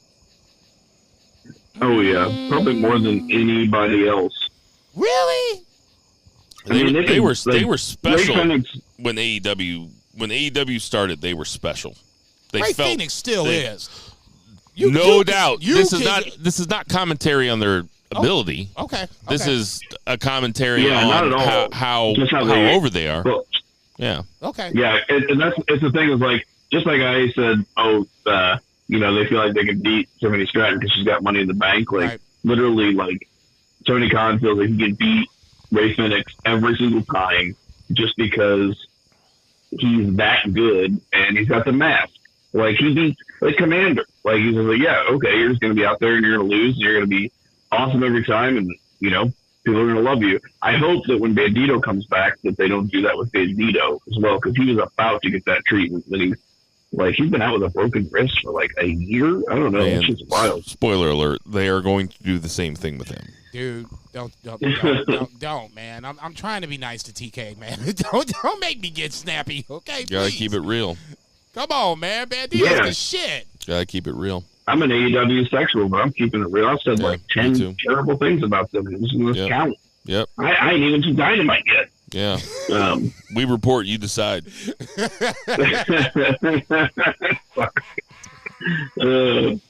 So Kevin Von Erich was backstage. You had the Ross and Marshall there with Dustin Rhodes. They're going to be a trio, which is kind of cool. But and then we had a lumberjack match, which is, I don't know, it's very 1980s. It's not my thing. Also, it didn't seem like lumberjacks are just out there to like fight amongst themselves and get suplexed onto. Wasn't really a thing. And then Thunder Rosa, who I thought was going to get her win back over Gianna Purrazzo in like Texas, which is like a border town there, or what, and she did not. That's some She dense lost again. booking. Yeah, she really, it was something else.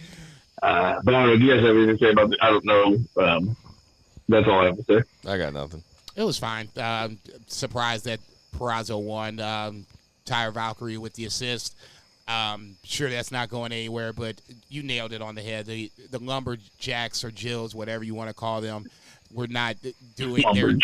Well, that's what they said at one point. I'm just like, dude, I don't just call them lumberjacks. It's fine. We get it. They weren't doing ultimately their job. It is the job to throw them back in the ring. It was more for, let's fall on, whomever this group is at any given point, which is fine. That's, a part of the AEW product. And I realize that. But, I mean, I don't know if this did either Purrazzo or Thunder Rosa any good. It was a program. I'm assuming that this was the blow-off for it. I don't think anyone looks any better coming out of it. That's just me. Lumber Jill. That's what they said. I mean, that is what they're called. That's what they said. It's been called the Lumberjill match. They literally said it on the... I didn't hear it this time. I wasn't paying that much attention, though. I gotta say, I'm very progressive. I hate it.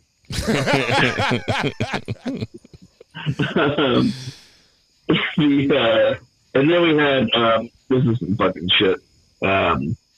The Patriarchy, Christian Cage, Killswitch, and Nick Wayne versus the Big Bang Game, which is Juice Robinson and the Guns, because Jay White is injured, like legit shoot injured. They couldn't, you guys were talking about this last week, they couldn't just have the match that they were going to have anyway, and just do Freebird rules and have Juice come in. No, they got to strip them of the titles so that now this match is for the titles, but no one person has the title. And then they just put the Patriarchy over anyway. Like, it would have been the same thing if they just wouldn't have stripped them. Like, why you got to strip them? Like, what's the deal? Like, just have them. That is so dumb. Step in. It was like, you got to take the most circuitous route to get there. So, like, just fucking have them have the match. I got to ask a question, and I'm a little embarrassed to ask it. What belts are those? Oh, Jesus Christ. I think they're all of them. It was only, so whenever they handed Christian all three belts, it was just three belts. So I think it's the undisputed collective, like, belts. I hope so. So it's the AEW Trios titles. ROH combined. ROH combined, right? Yes. Is there another one in there? That was the acclaimed custom made like the scissor belts. Yeah. So there's only one set of trios titles between ROH and the AEW combined. Yes. Yeah, the Bang Bang Gang unified them. So but they were also carrying around literally 9 belts just to be dickheads. Is the Is the Patriarchy wrestling at Death Before Dishonor? I'll look it up. You guys continue. I would hope so. I mean, if you're gonna, and this is kind of the thing with AEW and ROH. I get it. It's different, quote unquote, brands or whatever. But in this scenario, if it's a unified AEW ROH title, the Patriarchy has to show up from time to time. I'm not even saying they got to be there every week, but for major pay-per-views like this for ROH, they should be on the card in some form or fashion. They are not. You know who is though? The Beast Mortos. Jesus Christ. Bobby Lashley's rolling over in his grave somewhere.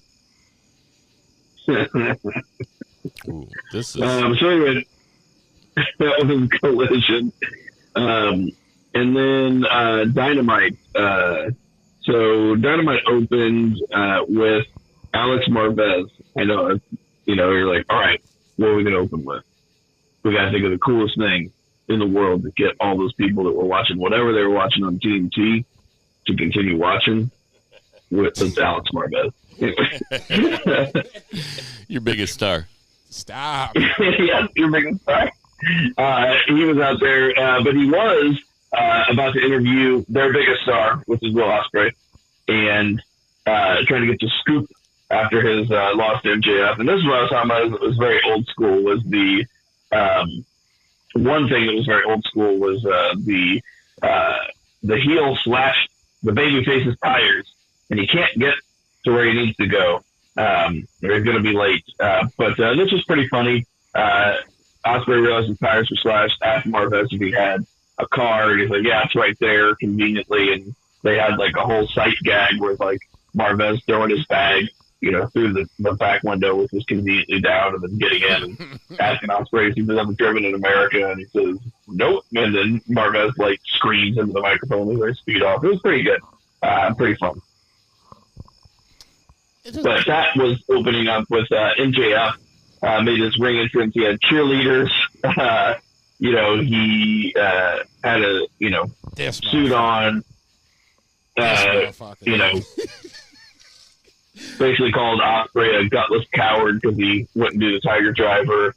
Then he beat him without breaking a sweat. Easiest match of his life. Quickly and efficiently. I tell you what. I can think of nothing more. I can think of nothing more heelish than saying that you're going to be buried next to your grandmother, but they have to bury you far away because she's so fat. Like, that's such a weird insult. That's such an odd insult. Like, your fat grandma is dead? Like, come on, man. He called her a skank, too. He said, Lord knows that fat skank needs all the ribs she can get. Yeah. Unbelievable. I'm like, Jesus wow. Christ. Just when I thought I heard everything. Nope. MJF brings up something new.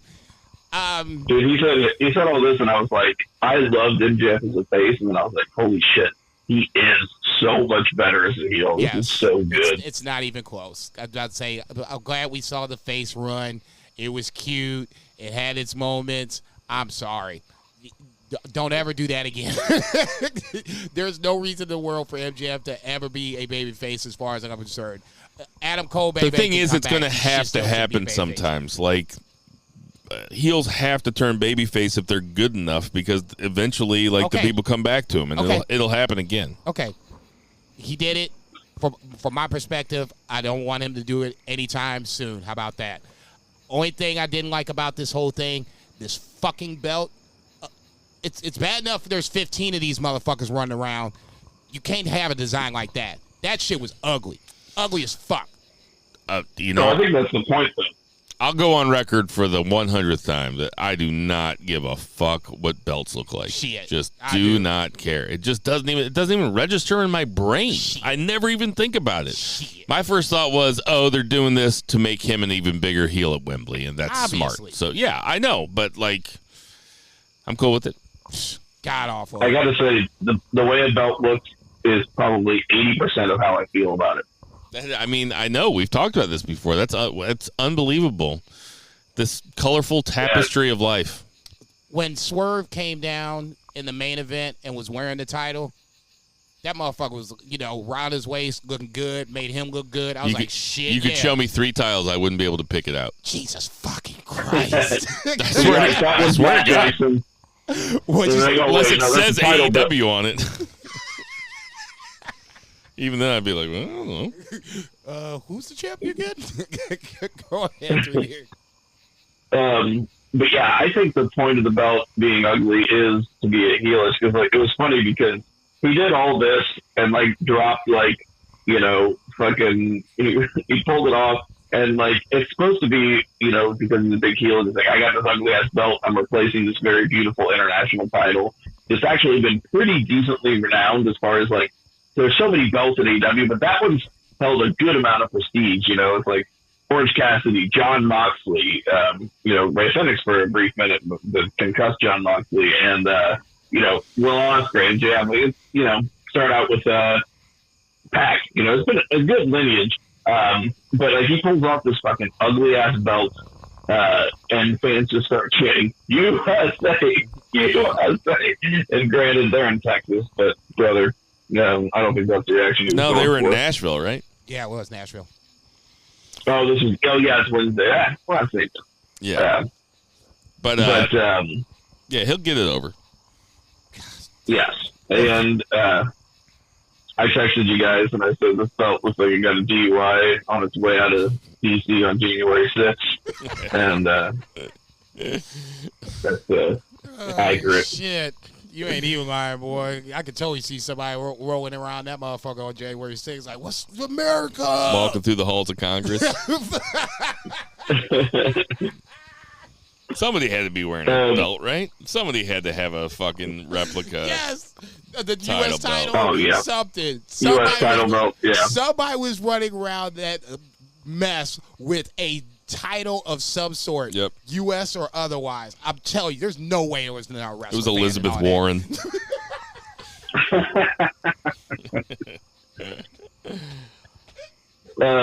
We had Chris Jericho versus Minoru Suzuki, which is the AARP section of Dynamite. Stop.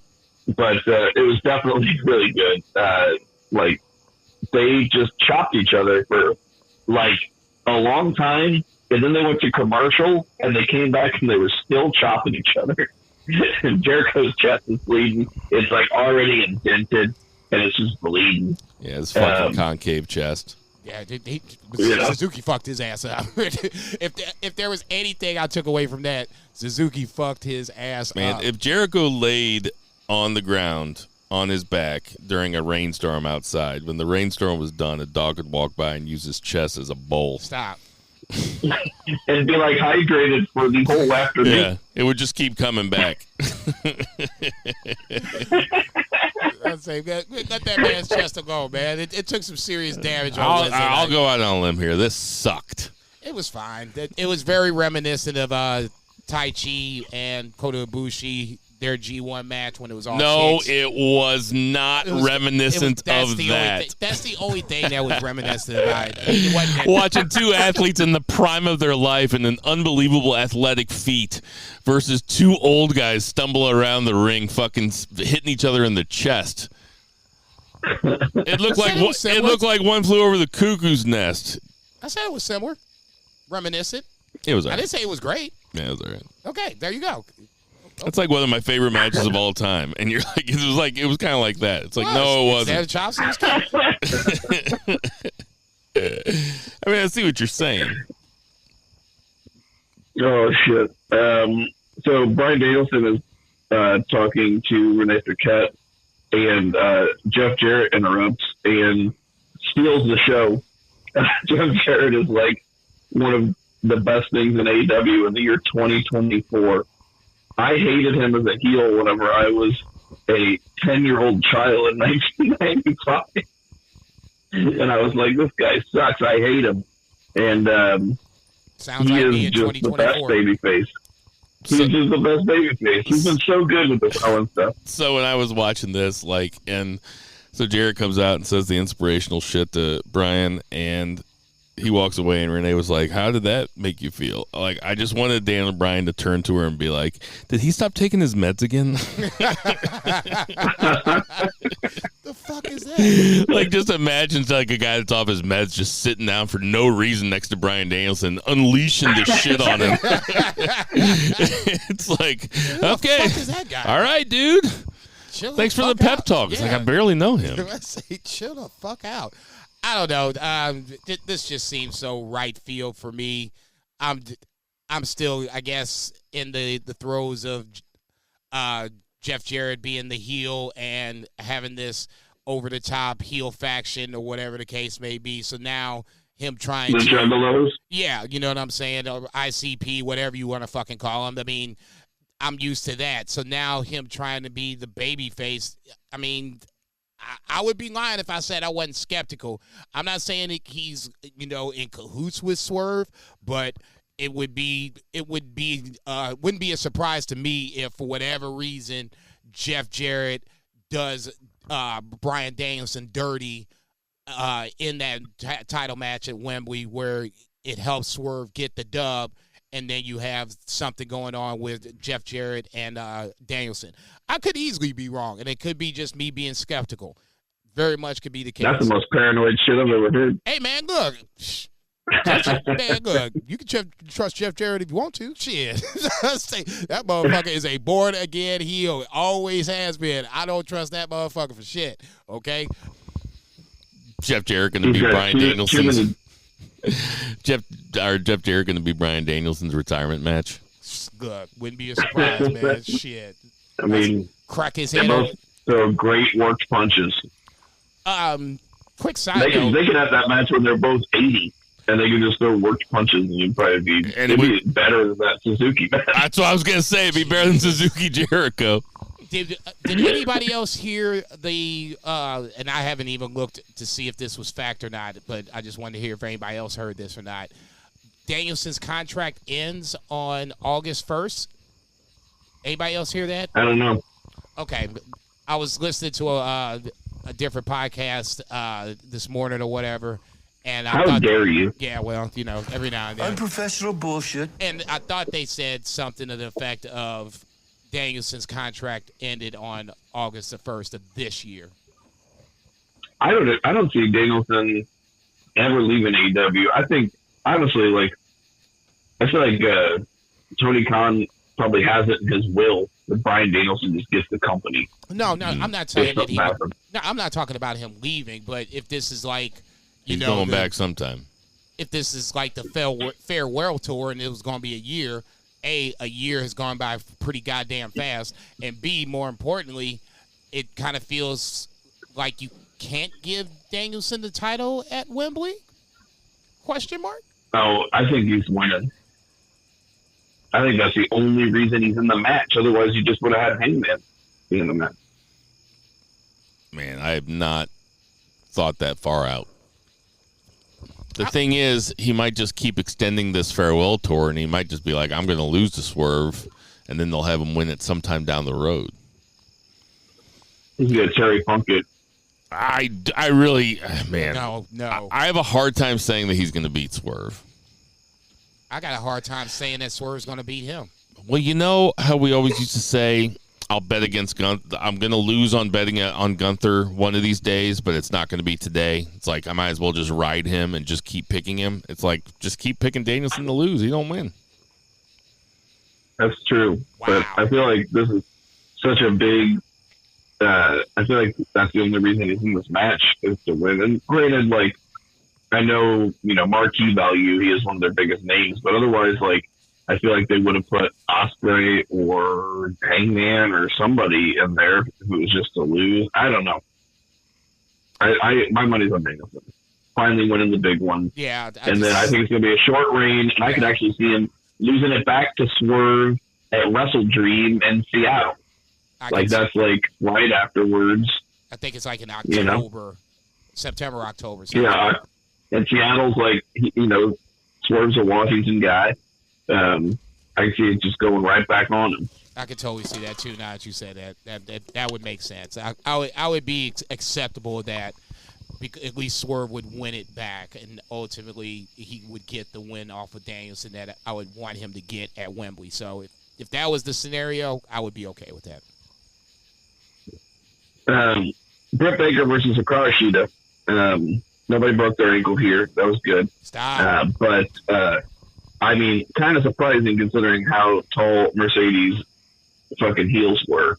I would have broke my fucking ankle if I was in those motherfuckers. And the only reason I bring that up is because Britt Baker beats Hikaru Shida. Mercedes comes down, looking like $1 million. And Camille debuts, kicks the shit out of Britt, high boot. She's big, badass Camille. She's, her whole gimmick is that she's like a new Jade, right? So them, just big, muscly, tall, woman. And then Mercedes, her heels are so tall that she gets in the ring with her and she's her big heater, but she's as tall as Mercedes. She's fucking heels on. You couldn't wear flats for one day. What kind of professional wrestler are you? You know what I mean? It's professional wrestling. In that 1 hour match, I had so much time to look at MJF and I was looking at those guys for a whole hour. I looked at them for a whole hour. It was great. But I noticed in that match, MJF wears platform boots. His boots are probably 2-3 inches taller than, to make him taller because he's a fucking pro wrestler. Like, oh, I get what you're saying. Understands it. Like, you know what I mean? Like, Camille should look way taller than Mercedes. She should just fucking tower over her. Hey, I got a quick question. She did not. Who is Camille? Ding! I know the answer. It's not her first answer, but this is not her first AEW. Like, this is not her AEW debut. But she was on NWA. Like, that was like her big thing. She was like NWA champion. She's also Braun Strowman's ex-girlfriend. What's her name? Camille in NWA? yes. It's been Camille ever since I've seen her for like the last few years. Everywhere she's gone. Okay. She was obviously Nick Aldis's heater when he was the NWA champion. Oh, yeah. That was when we were at StarCast. If you remember that, she was a part of that build. Her and I remember him having a chick. Okay, that was Camille. So she ended up becoming the NWA Women's Champion. I believe she's been the longest reigning Women's Champion, still holds the record to this point. Obviously has dropped the title and has been signed to AEW for quite some time. I would say at least 6 months, probably longer than that. Okay, so I guess all that being said is, I guess, part of the problem with the packaging of Camille. If Bill doesn't know who she is, then that's kind of a problem because you have all this massive talent, but you're not introducing them to a point where now when you drop them in, it's like, oh, there's so-and-so. Her hanging out with Mercedes is going to make her a big deal. They've had her under contract while, Bill. But that means they have plans for her. This was you months don't want to ago. get paid for 6 months? You can get paid for 6 months and just sit at home? You don't want to do it? Like, is she mad about it? Why would you be? But the problem now is you have people saying, who is this person? You want to beat some dude's dogs for a paycheck? You want to sit at home? Man, that joke would never die. It's funny as hell. Why do I have to be black sometimes? I just don't like the way that this was done. It's clear that she's going to be Mercedes' heater, but the only reason I would have known who Camille was is because I watched so much wrestling. If you only have so much time and here comes this tall chick, you're like, who the fuck is this? And they're like, oh, it's Camille. You're like, okay, great. Well, who the fuck is Camille? I get what you're saying, but it should be done better. That's all I'm saying. You got this talent. You got the production. You got ways to do it. Characters should be introduced better than this. This is classic Tony surprise, but if you don't watch all the wrestling, then you don't know who this person is. Put them both in the elite. Mercedes and Camille. Fine. Totally. Fine. No problem with that. That would be she would become the China of the elite. I would work with that. They would both be the ivory of the elite. Oh, Jesus Christ. No! Never mind. Go ahead, Dreamier.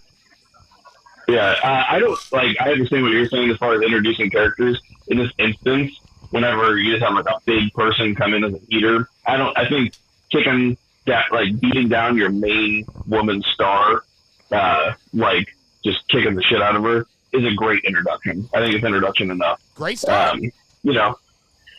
We didn't have an introduction to like Kane, and he just came in and just murdered the Undertaker. And you're like, oh fuck, who is this guy? Like, I don't know. We found out eventually, and it turned out he's a fucking terrible person. Is what we found out. Mason Ryan. Oh, Jesus Christ.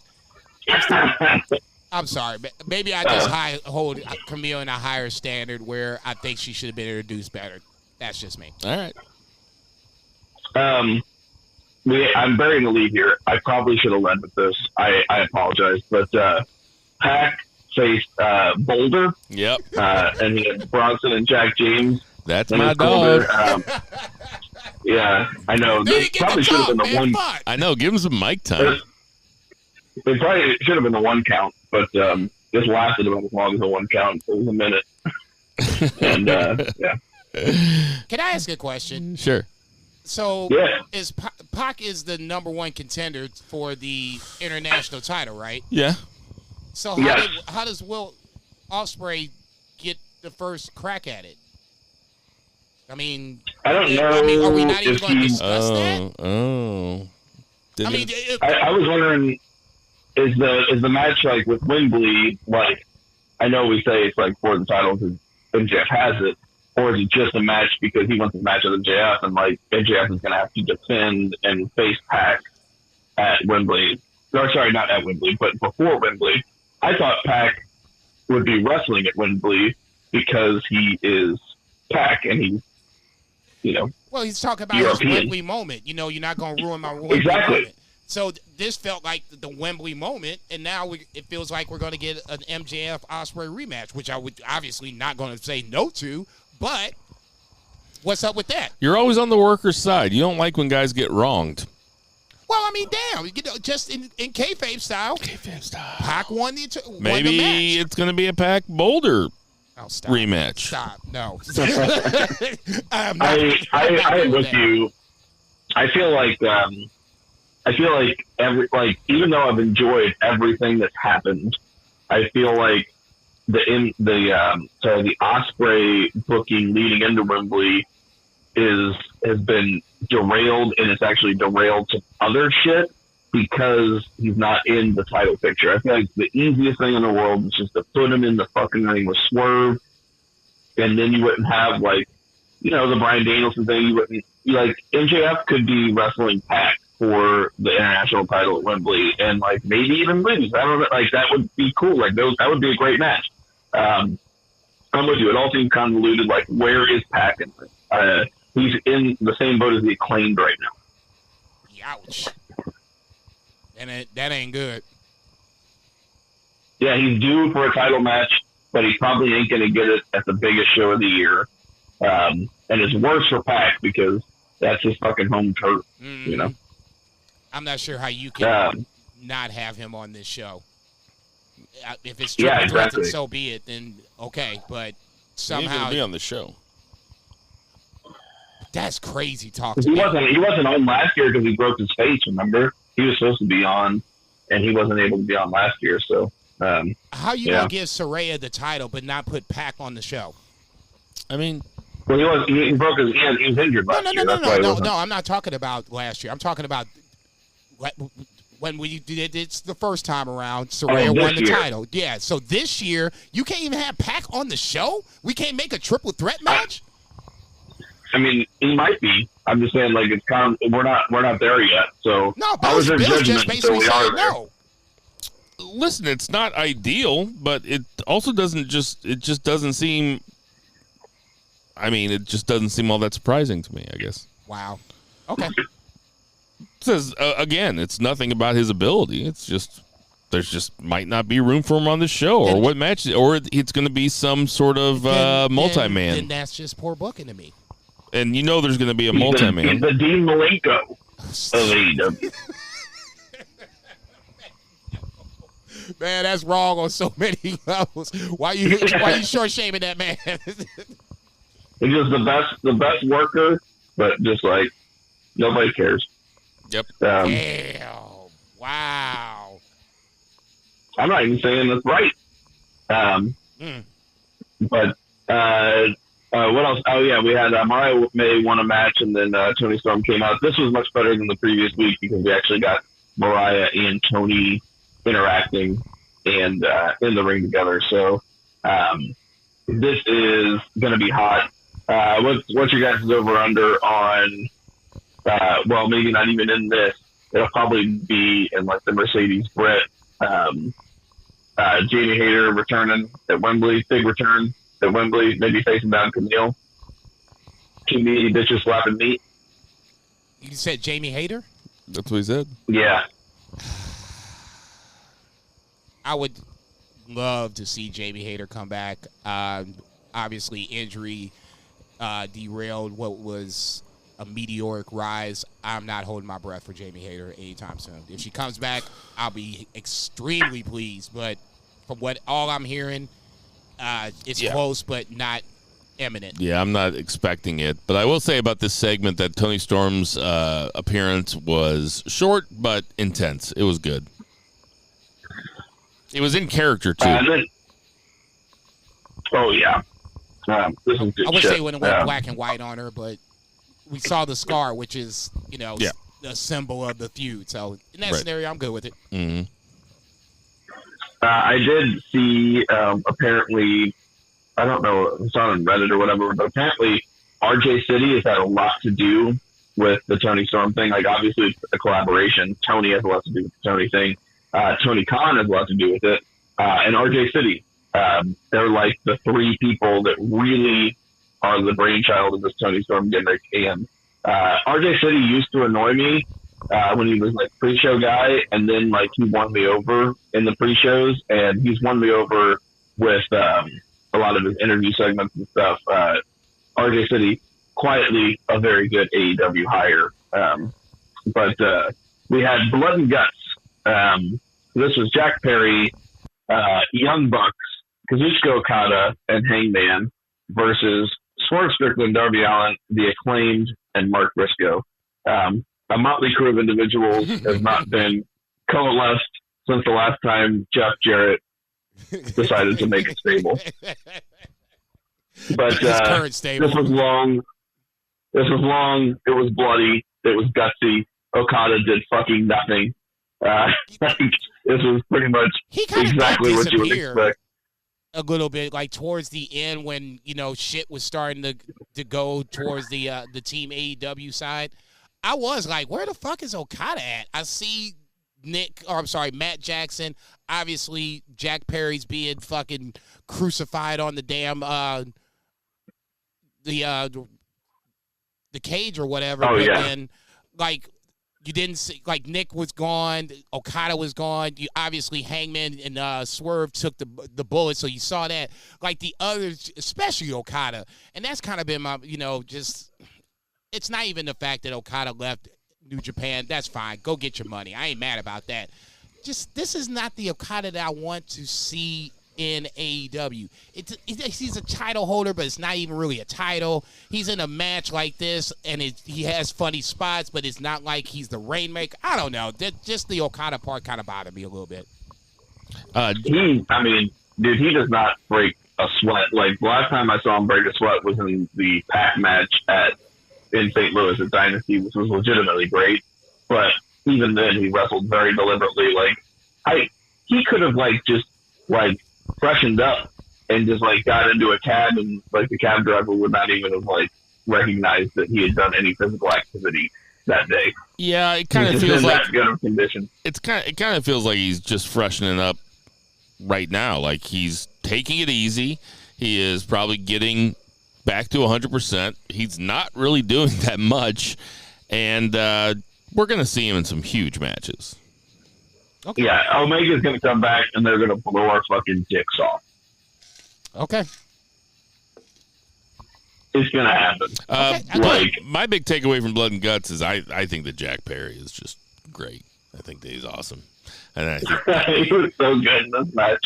And I think the Acclaimed are just fucking dog shit. I really do. Just fucking. Anthony Bowens can't get any love for the scissors. Literally jabbing said Jack Perry. I mean, they overachieved in this match. But without question, I have no expectations. I don't even think that's a thought. Max Caster is who he is. Okay, that's fine. If you want to shit on him, so be it. He wasn't really that much of a factor in this. Anthony Bowens took that fall into those 4 fucking tables. He had the leg shit wrapped around his fucking leg, did that shit, and then took a bump before that. And then the scissors move. I mean, come on. You got to at least give him some credit. Some. I'm not saying he was the MVP of this motherfucker, but he's a professional wrestler. Oh, Jesus Christ almighty. He certainly is a professional wrestler. Wow. What do you guys think about the baby face, the biggest baby face in the match, threatening to light a man on fire and murder him unless He got a title match, the biggest match and the biggest show of the year, as well as that's not good enough. You also need to quit right now, and we win the match. That was like, I get it. Like, the fans cheering was insane to me. This was terrifying if you look at it in a non-kayfabe sensibility. Like, you're about to witness a man be immolated, not even self-immolated, which is terrifying enough. But, like, I've seen people in self-immolation videos, like the protesters and stuff, and that's terrifying. I've never Googled or tried to find, like, a person being burned alive. That's the worst. And people were very into it. I don't know. What do you guys think? I mean, it's asking a big bump of Jack Perry to get burned alive. Like, I could probably see Darby. Darby, probably. Okay. I could probably see Darby doing it. Yeah, it's pretty silly. It's pretty fucking silly. But with the rules set in place, it's, okay. I mean, it's going to take something. It's a means to an end. Yeah, it's a means to an end. It gets this match taken care of. But ultimately, with everything that happened, this is how this match is going to probably have to end. Somebody's getting ready to die. I loved the coffin drop off the top of when hanging off the couch. That shit. That was really cool. I rewound it and brought my kids into the ring to show them. Yeah, it was really fun. I'm like, watch this. No, it's and that's the beauty of Darby Allin. God bless him for it. One of the AEW's bigger stars, no question about it. Ultimately, I guess this for my biggest takeaway is it was not like Anarchy in the Arena, but it was still entertaining enough where it didn't feel like it was an hour, but it did feel like it in certain points. If this was just to make the TNT title match, we probably didn't have to do it, but it was still entertaining enough to where I'm like, okay, when you got Swerve and Hangman staring each other down, I would be lying if I didn't scoot up in my chair a little, be like, oh shit, it's getting ready to get ugly. So yeah, it was a great TV match. So thinking about it in that context, yes, and also I love the fact that Page was very much into his character, and he was only after Swerve to the point where he was just only going to beat the shit out of him until he was threatened to get fired by his former best friend. Like, I still love all that. Like, they've done, like, the Elite, the original Elite, and then they did the breakup, and then we had, like, legitimately the greatest tag team match of all time between Omega, Page, and the Young Bucks, and then we had, like, a reunion, and then we had like, another breakup. And I'm just, like, ready for, like, the babyface reunion again at this point, like, a year down the road. But these guys, it was fun. I just didn't love it. It seemed a little anticlimactic with that, and that doesn't scream babyface to me, burn you alive. But anyway. Hey, man, you pissed them motherfuckers off. I mean, it is anticlimactic because the only way to be climactic there is to actually set them on fire. So it had to be kind of anticlimactic. Yeah, I was going to say no payoff on that. All right, we're going to keep it moving. Let's get to that 3 count. They said, what? They put them on fire? God damn. Got a lot of stuff to talk about here. Sorry, I just realized how much we talked about AEW, and I apologize for that if I egged any of that on. No. G1 is like the G1. So the G1 started, and we've had 4 nights of it. I'm taking that everybody's caught up. Yes, I've watched it all. Okay, I watched the first 3. I just realized that they had one last night. So I've watched a couple of those matches, but feel free to expound on them. Okay, well then, what we're gonna do you guys want to start with the better block or just the good block? Which one do you guys want to start with? I'm scared to say which one you think is the better block. Okay, well, let's start with the good block. And it's not saying block A is bad, but block B is the one that I think I want to talk about more. How about that? Fair. We usually go night by night, but I think this time what we're going to do is I'm going to talk about each wrestler, and we'll talk about the 3 matches they had, and that might. But anyway, sitting atop of block B with 6 points, undefeated at 3-0, is Yuya Uemura. He has so far taken out Finley. He took out Goto, and last night in the main event, he took out Konosuke Takeshita in a certified banger. Oh my god, I thought that match was fucking awesome. Yeah, and a little surprising. Sorry to spoil it for you, Zach, but a little surprising that Yuya went over, I think. But the match fucking ruled. Jason, what do you think about Yuya Uemura's first 3 matches thus far? Obviously, one of the surprises of the first 4 nights in total. I didn't expect Uemura to definitely beat Takeshita. But as the match unfolded, you can kind of see how the injuries throughout the match kind of piled up on Takeshita, and you had the suplex finish for the win. Goto, bit of a surprise there too, especially Goto being Mr. G1. But I was thinking to myself, this would be a good time for Uemura to go over. Good shit there. The biggest surprise was just right out the gate. The first night was like 3 or 4 upsets, and Uemura was one of the bigger ones, beating David Finlay when David Finlay felt like, at least in my mind, he's one of the guys that should be in the midst of this whole thing.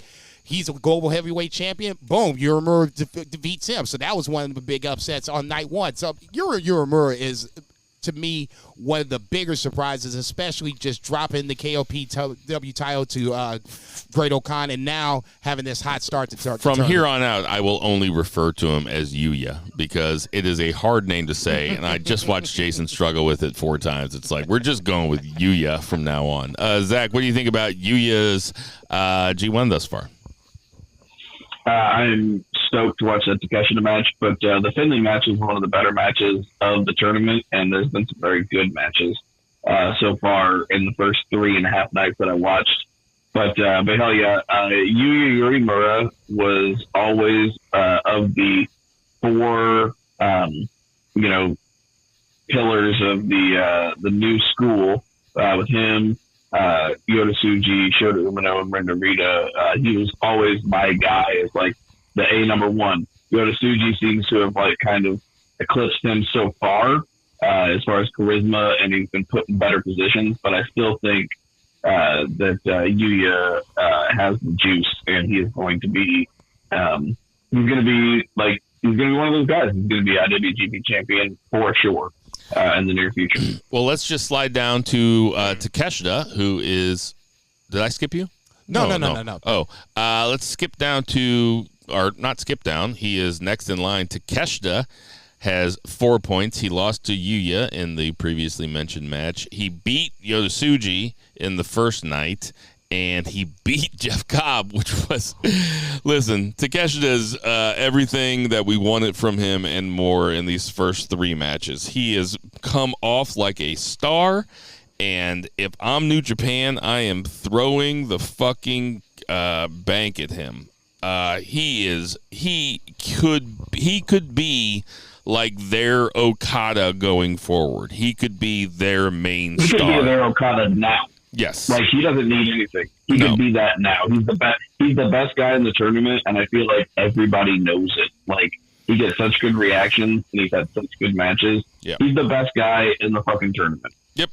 And credit where it's due, and then we'll get to you, Jason. But I don't remember Jason being this way. Maybe you were, but I know that Zach has been all over Takeshita's jock since he showed up. So, kudos where it's due. But no, I was about to say, I'm the same way, too. I was going to say. What do you think? I'm kind of mad that he's not the international champion. I mean, he went to Japan for the G1, but then had a match in between G1 matches in DDT. How can you not have Takeshita not be the international champion? Blows my mind. He wants to travel back over to Japan. Why not make that happen? Still don't get it. The fact that Tony Khan hasn't made him more of a star after beating beating Omega twice, it still blows my mind. I mean, after these first 3 matches, aren't you sitting there being like, I would much rather have Takeshita in New Japan than I have him in AEW? Oh, without question. Yeah, he just feels he's the same it's guy, also but a he little feels bit different. because New Japan. It's almost because New Japan doesn't have many people, and AEW has too many people.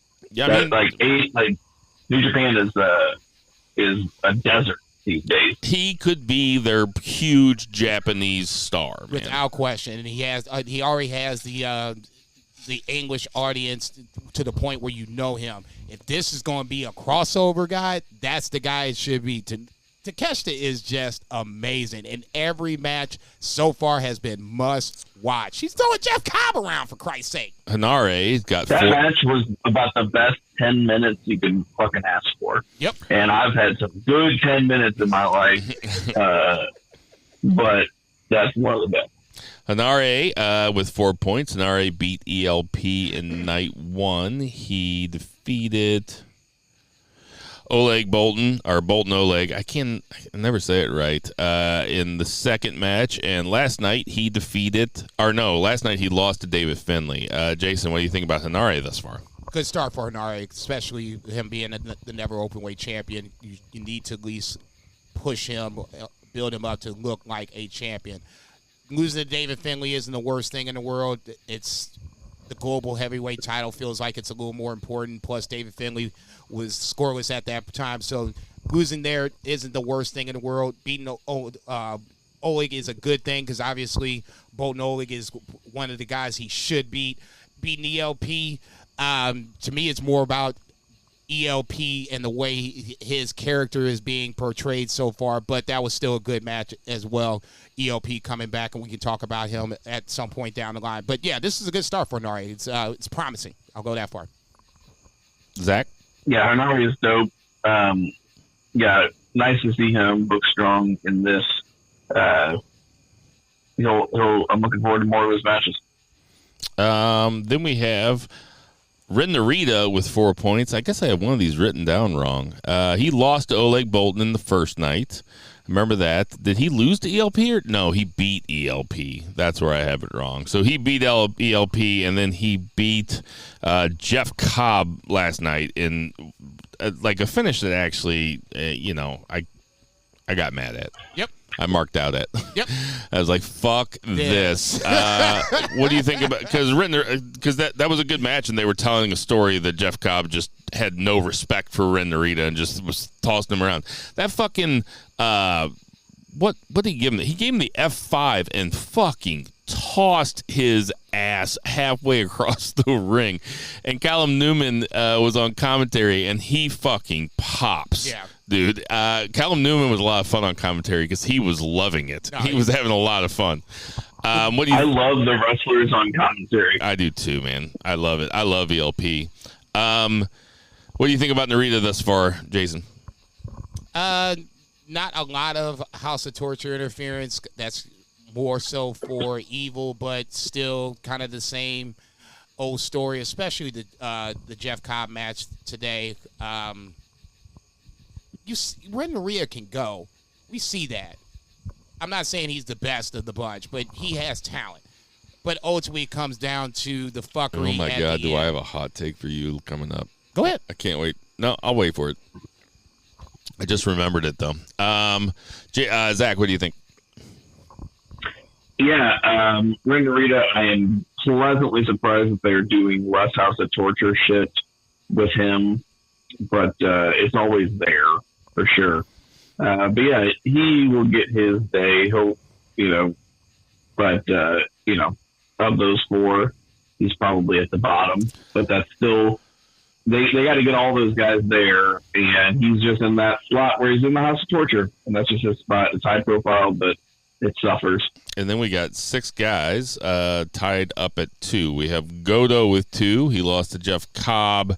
He lost to Yuya, and then last night he beat Oleg Bolton. Zach, what do you think about Godo? All great matches, though. Godo, he's won G1 from the past. He's that guy who's going to give you a fantastic fucking match. Like, he's a sleeper hit for sure. He's probably in that Ishii role this year, Yeah. And stands out a little bit more without Ishii in there. But, like, all 3 of these matches were awesome. Yeah. The Oleg Bolton, like, he did this thing where he did, like, a triple gainer gut wrench. Like, it was fucking insane. No, that's what Bolton Oleg does. I mean, he throws everybody around, and that. But still, Godo's he's not a little he's not guy. small. No, he's not. And guess what? Don't matter. I'm throwing him around too. He's full. He's a full dude. Okay. Bolton Oleg's going to be the real deal. Speaking of Bolton Oleg, he's also got 2 points. Where you at on Bolton Oleg, Jason? No, like I said, he's the real deal. You like his new look? It's okay. I mean, it's not a young lion look, so it's a start. He's dressed like Maggie from Northern Exposure. If you want to dig into your roots, I love it, by the way. I just think he has the nice blend of power and can do some agility in the ring, to where now he brings a different kind of flavor to this thing. He's kind of Jeff Cobb-ish. I loved him and Hinare, dude. Yeah, it was a banger match. Him and Goto was a banger match. I mean, Oleg is going to be just fine. Thoughts on Oleg, Zach? Yeah, I mean, he's not in there to win a bunch of matches, but he will be a formidable gaijin for sure. Like, New Japan needs guys like him, and he can learn a lot while he's in that realm, and he'll be better for it, and he'll probably get a big payday eventually when he goes somewhere else. No, I know, Jason, I'm getting ready to give you some bad news, but next up we have Jeff Cobb with only 2 points. Jason, what do you think about that? I know it makes you sad. I don't get it. I mean, and this is still very early, so I mean, obviously Jeff Cobb can go on a run, but I guess we forget he's the current television champion. He's beaten, Okada. I've never understood why Jeff Cobb hasn't been presented as more of a force in. Even when he ran the fucking table, he didn't make it to the finals. So I don't know. It's just disappointing that if he left tomorrow, I would be pissed, but I wouldn't blame him because it feels like he's hit his ceiling, which is crazy. Zach, give us some good news about Jeff Cobb. I can't wait to see him losing on AEW television. Stop. El Phantasmo got 2 points. ELP lost to Hinare. ELP lost to Narita. And then ELP beat Yotasuji last night. I have really been... This is the kind of upset that's just perfect. I just fucking love it. It's like you don't really see it coming. Nope. But when it happens, you're like, oh, that's cool. That's the G1. Yep. Shit like this can happen in the G1. ELP has been having a great tournament thus far. He's been mega fun to watch. I'm a big fan.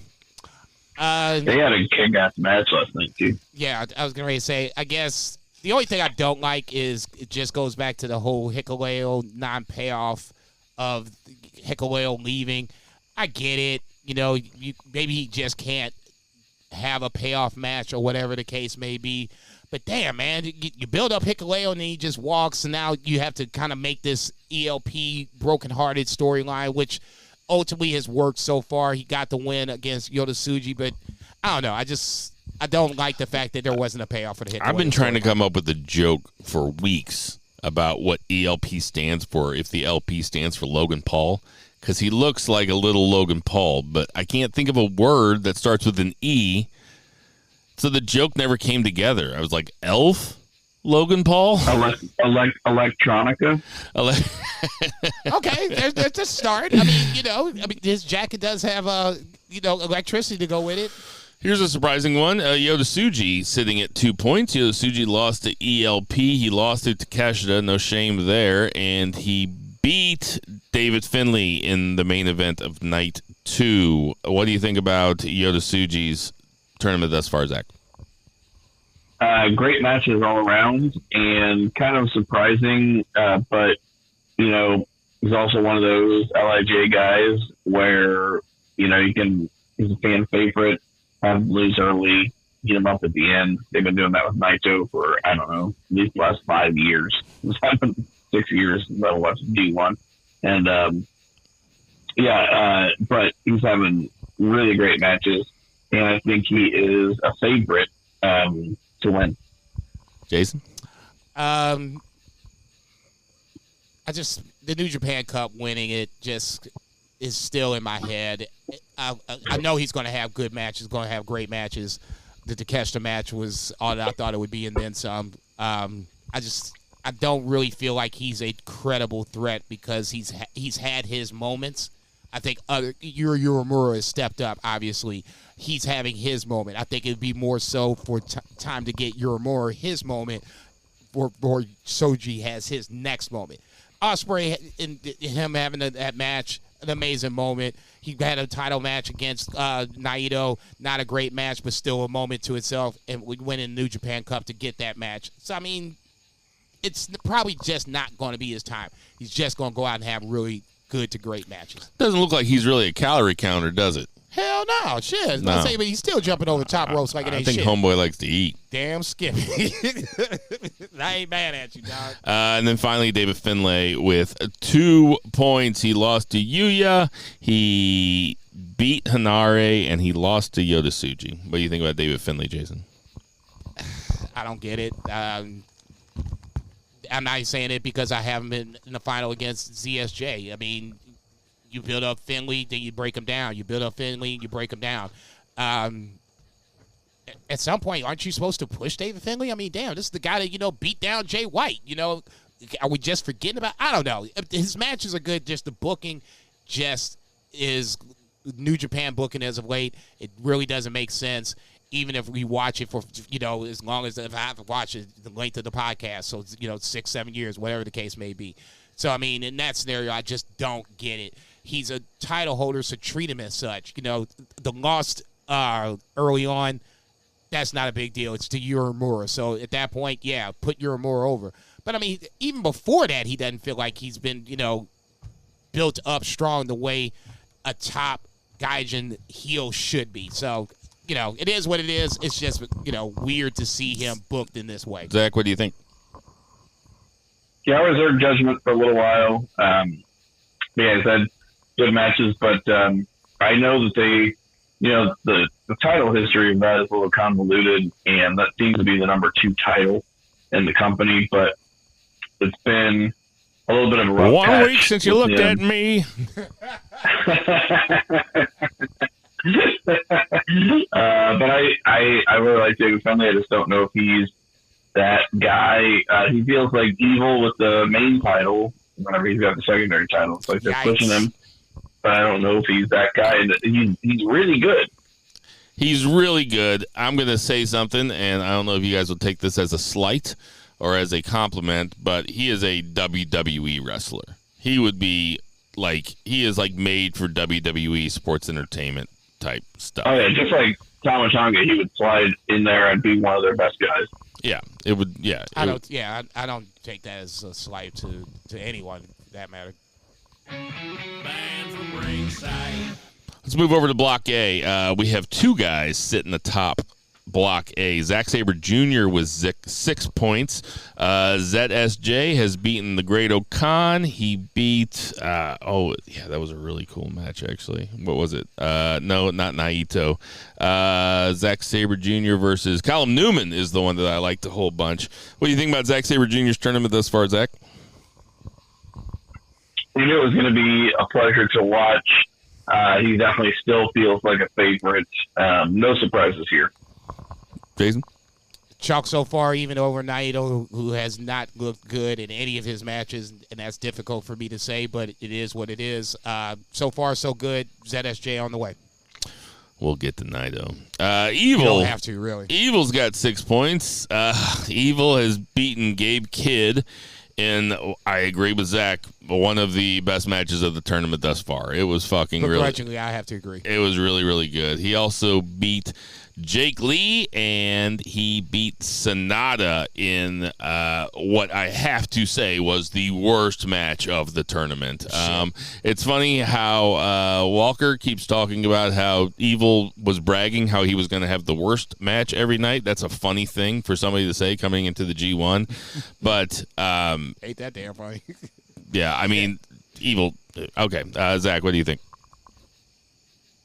Yeah, I was pleasantly surprised at how good the Gabe Kidd match was. I laughed out loud multiple times. Just Gabe Kidd starting the match with a Tope Con Hero.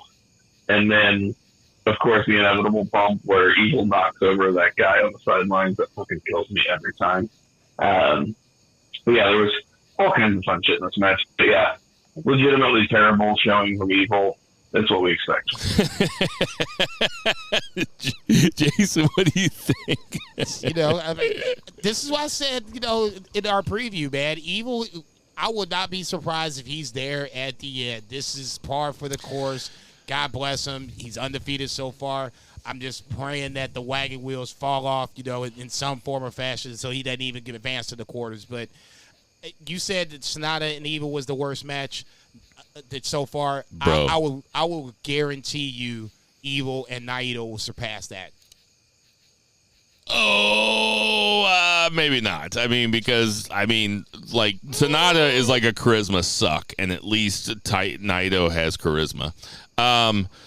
Shit, Coming up next, he'll do a Destino. we have Shingo Takagi with 4 points. Shingo has beaten Naito. Shingo lost to Shota Umino, and Shingo beat the Great Okan. Where you at on Shingo thus far, Jason? Little surprised on the Shota Umino, especially if Shota Umino is truly hurt. Supposedly he has a hip fracture, and he's working through it. Doesn't look like he's slowed down that much, but that's a different story for a different time.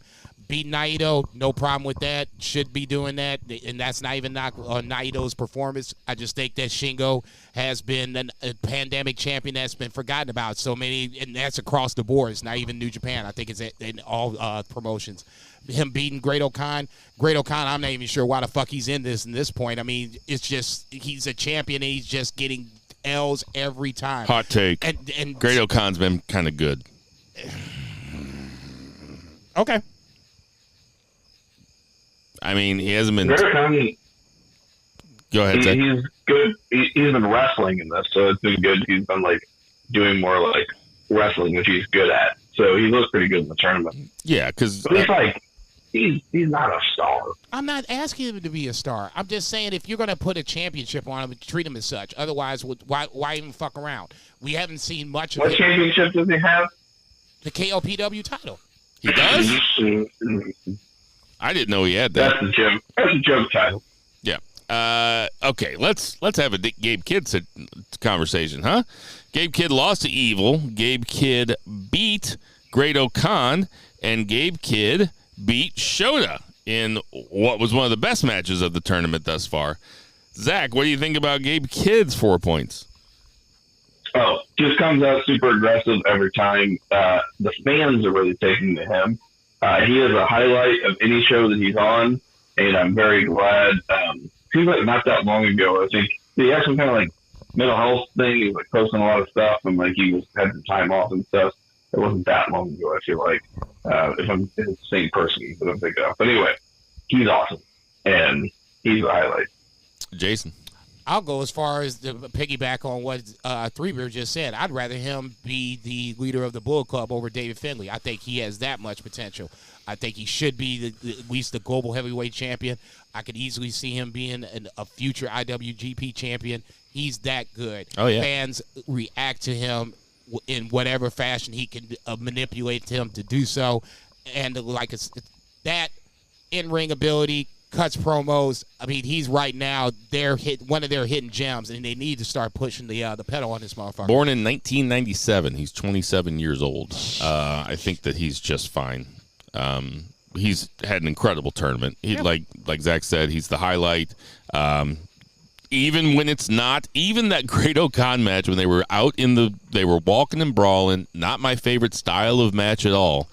Gabe Kidd is so fucking entertaining in that environment. And we've seen him do it before. Did you hear about the beef that him and Shota actually had before the match because Shota ate the pork off the top of his ramen when Gabe Kidd left the room for a second?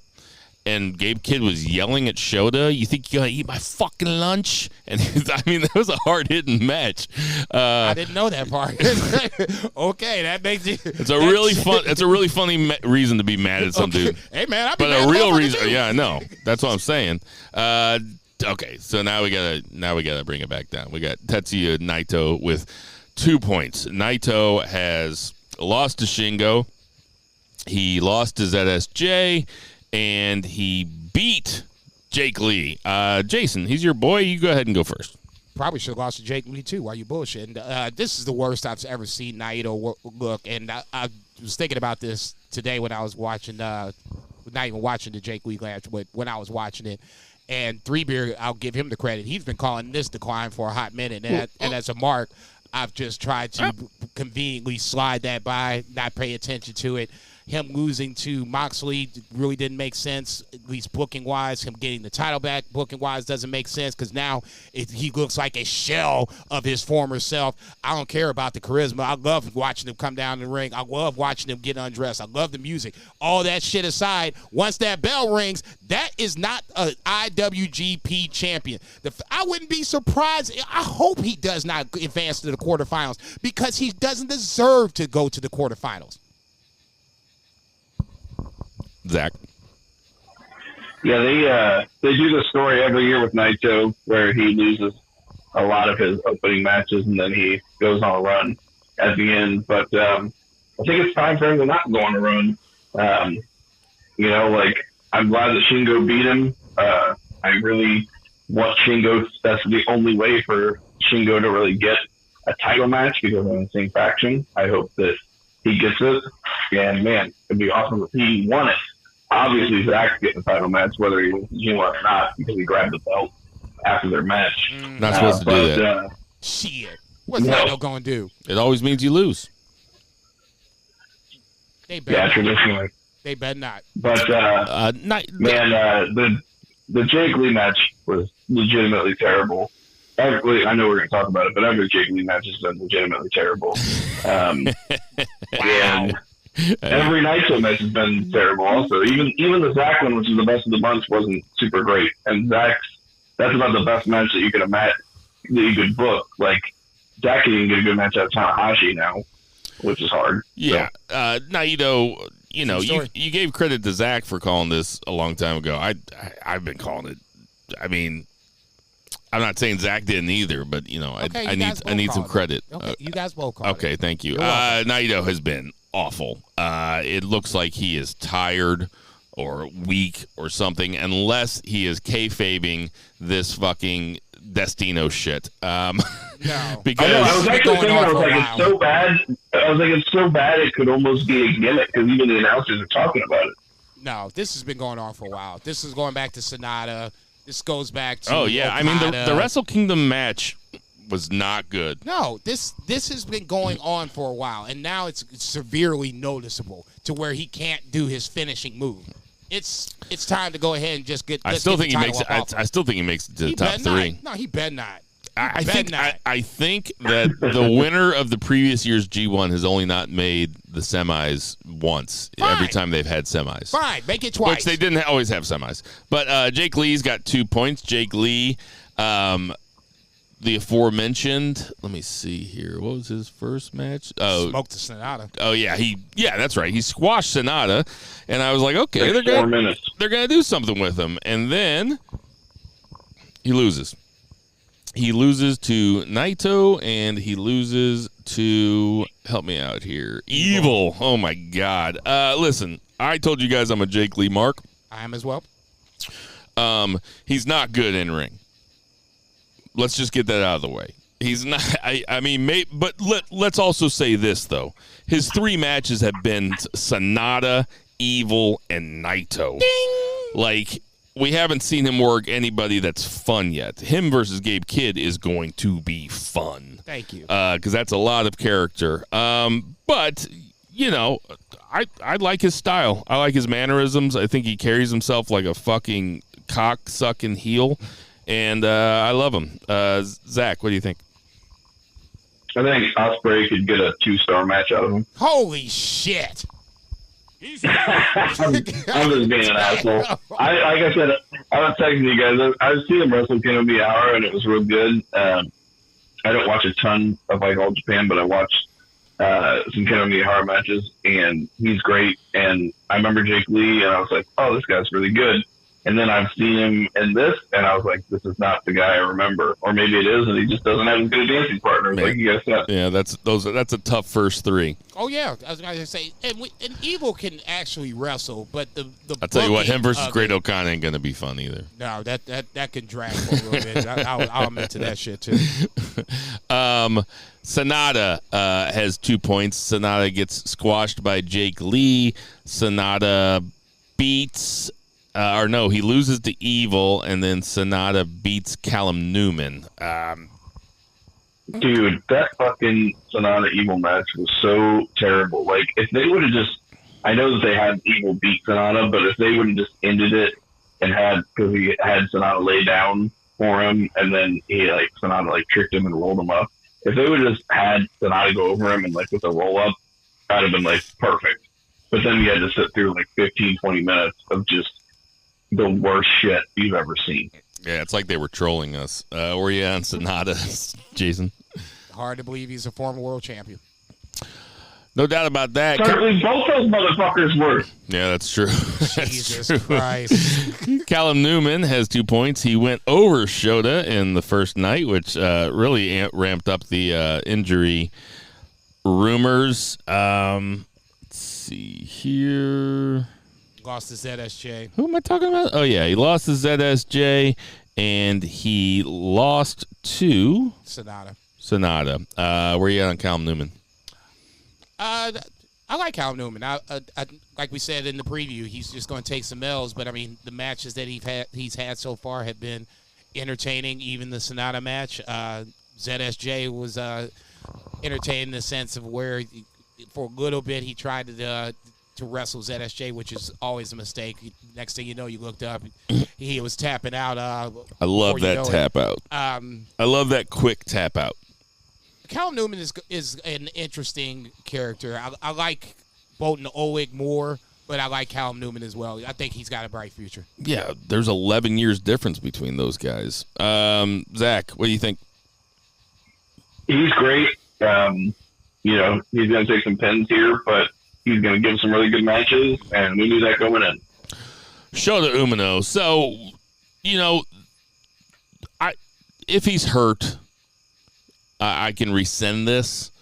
But, they came out and named their three musketeers, as previously mentioned, as Shota, Ren Narita, and Yoda And really, doesn't it seem like the three musketeers now are Yoda Yuya, and Gabe Kidd? Oh. I think Shota is hurt. Shota, Gabe Kidd, is I feel like he's ancillary because he's Gaijin. But he is probably just he's just at the same level as a Yoda even though he's not, homegrown or whatever. Oh, maybe Zach, he is. Zach, their culture is not your costume. Yeah, I mean, he's kind of, he feels homegrown. He's 27. That's so young, man.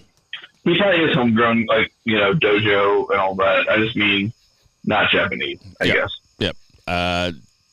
Jason, what do you think about that? That's a very interesting take. I can kind of see why you say Gabe Kidd.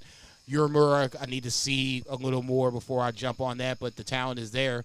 Yoda I think we all know how I feel about him, but I got to see if Shota is truly hurt. I just don't see, if he's hurt, it's not enough to where it visibly shows he's working through this. Okay?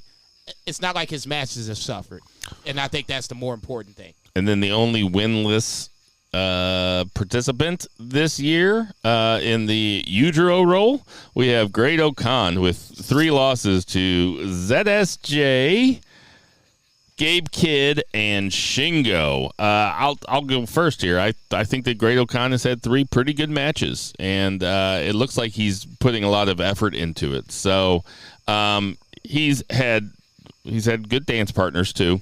I'll say that, but so far, thumbs up on Great Okan's tournament. Go ahead, Three Beer. This is you. Great Okan, Mall Baby, walking down the street. Mall Baby walking with her feet. They say Great Okan is not a star. We say he's a star. I say he's not a star. Was it some haiku shit on Great Okan? What the fuck? I think you should leave reference grossly exacerbated, but he's fun. I like Great Okan, but he ain't gonna be having a dope G1 with all this competition. This is a really good tournament with a lot of elite guys.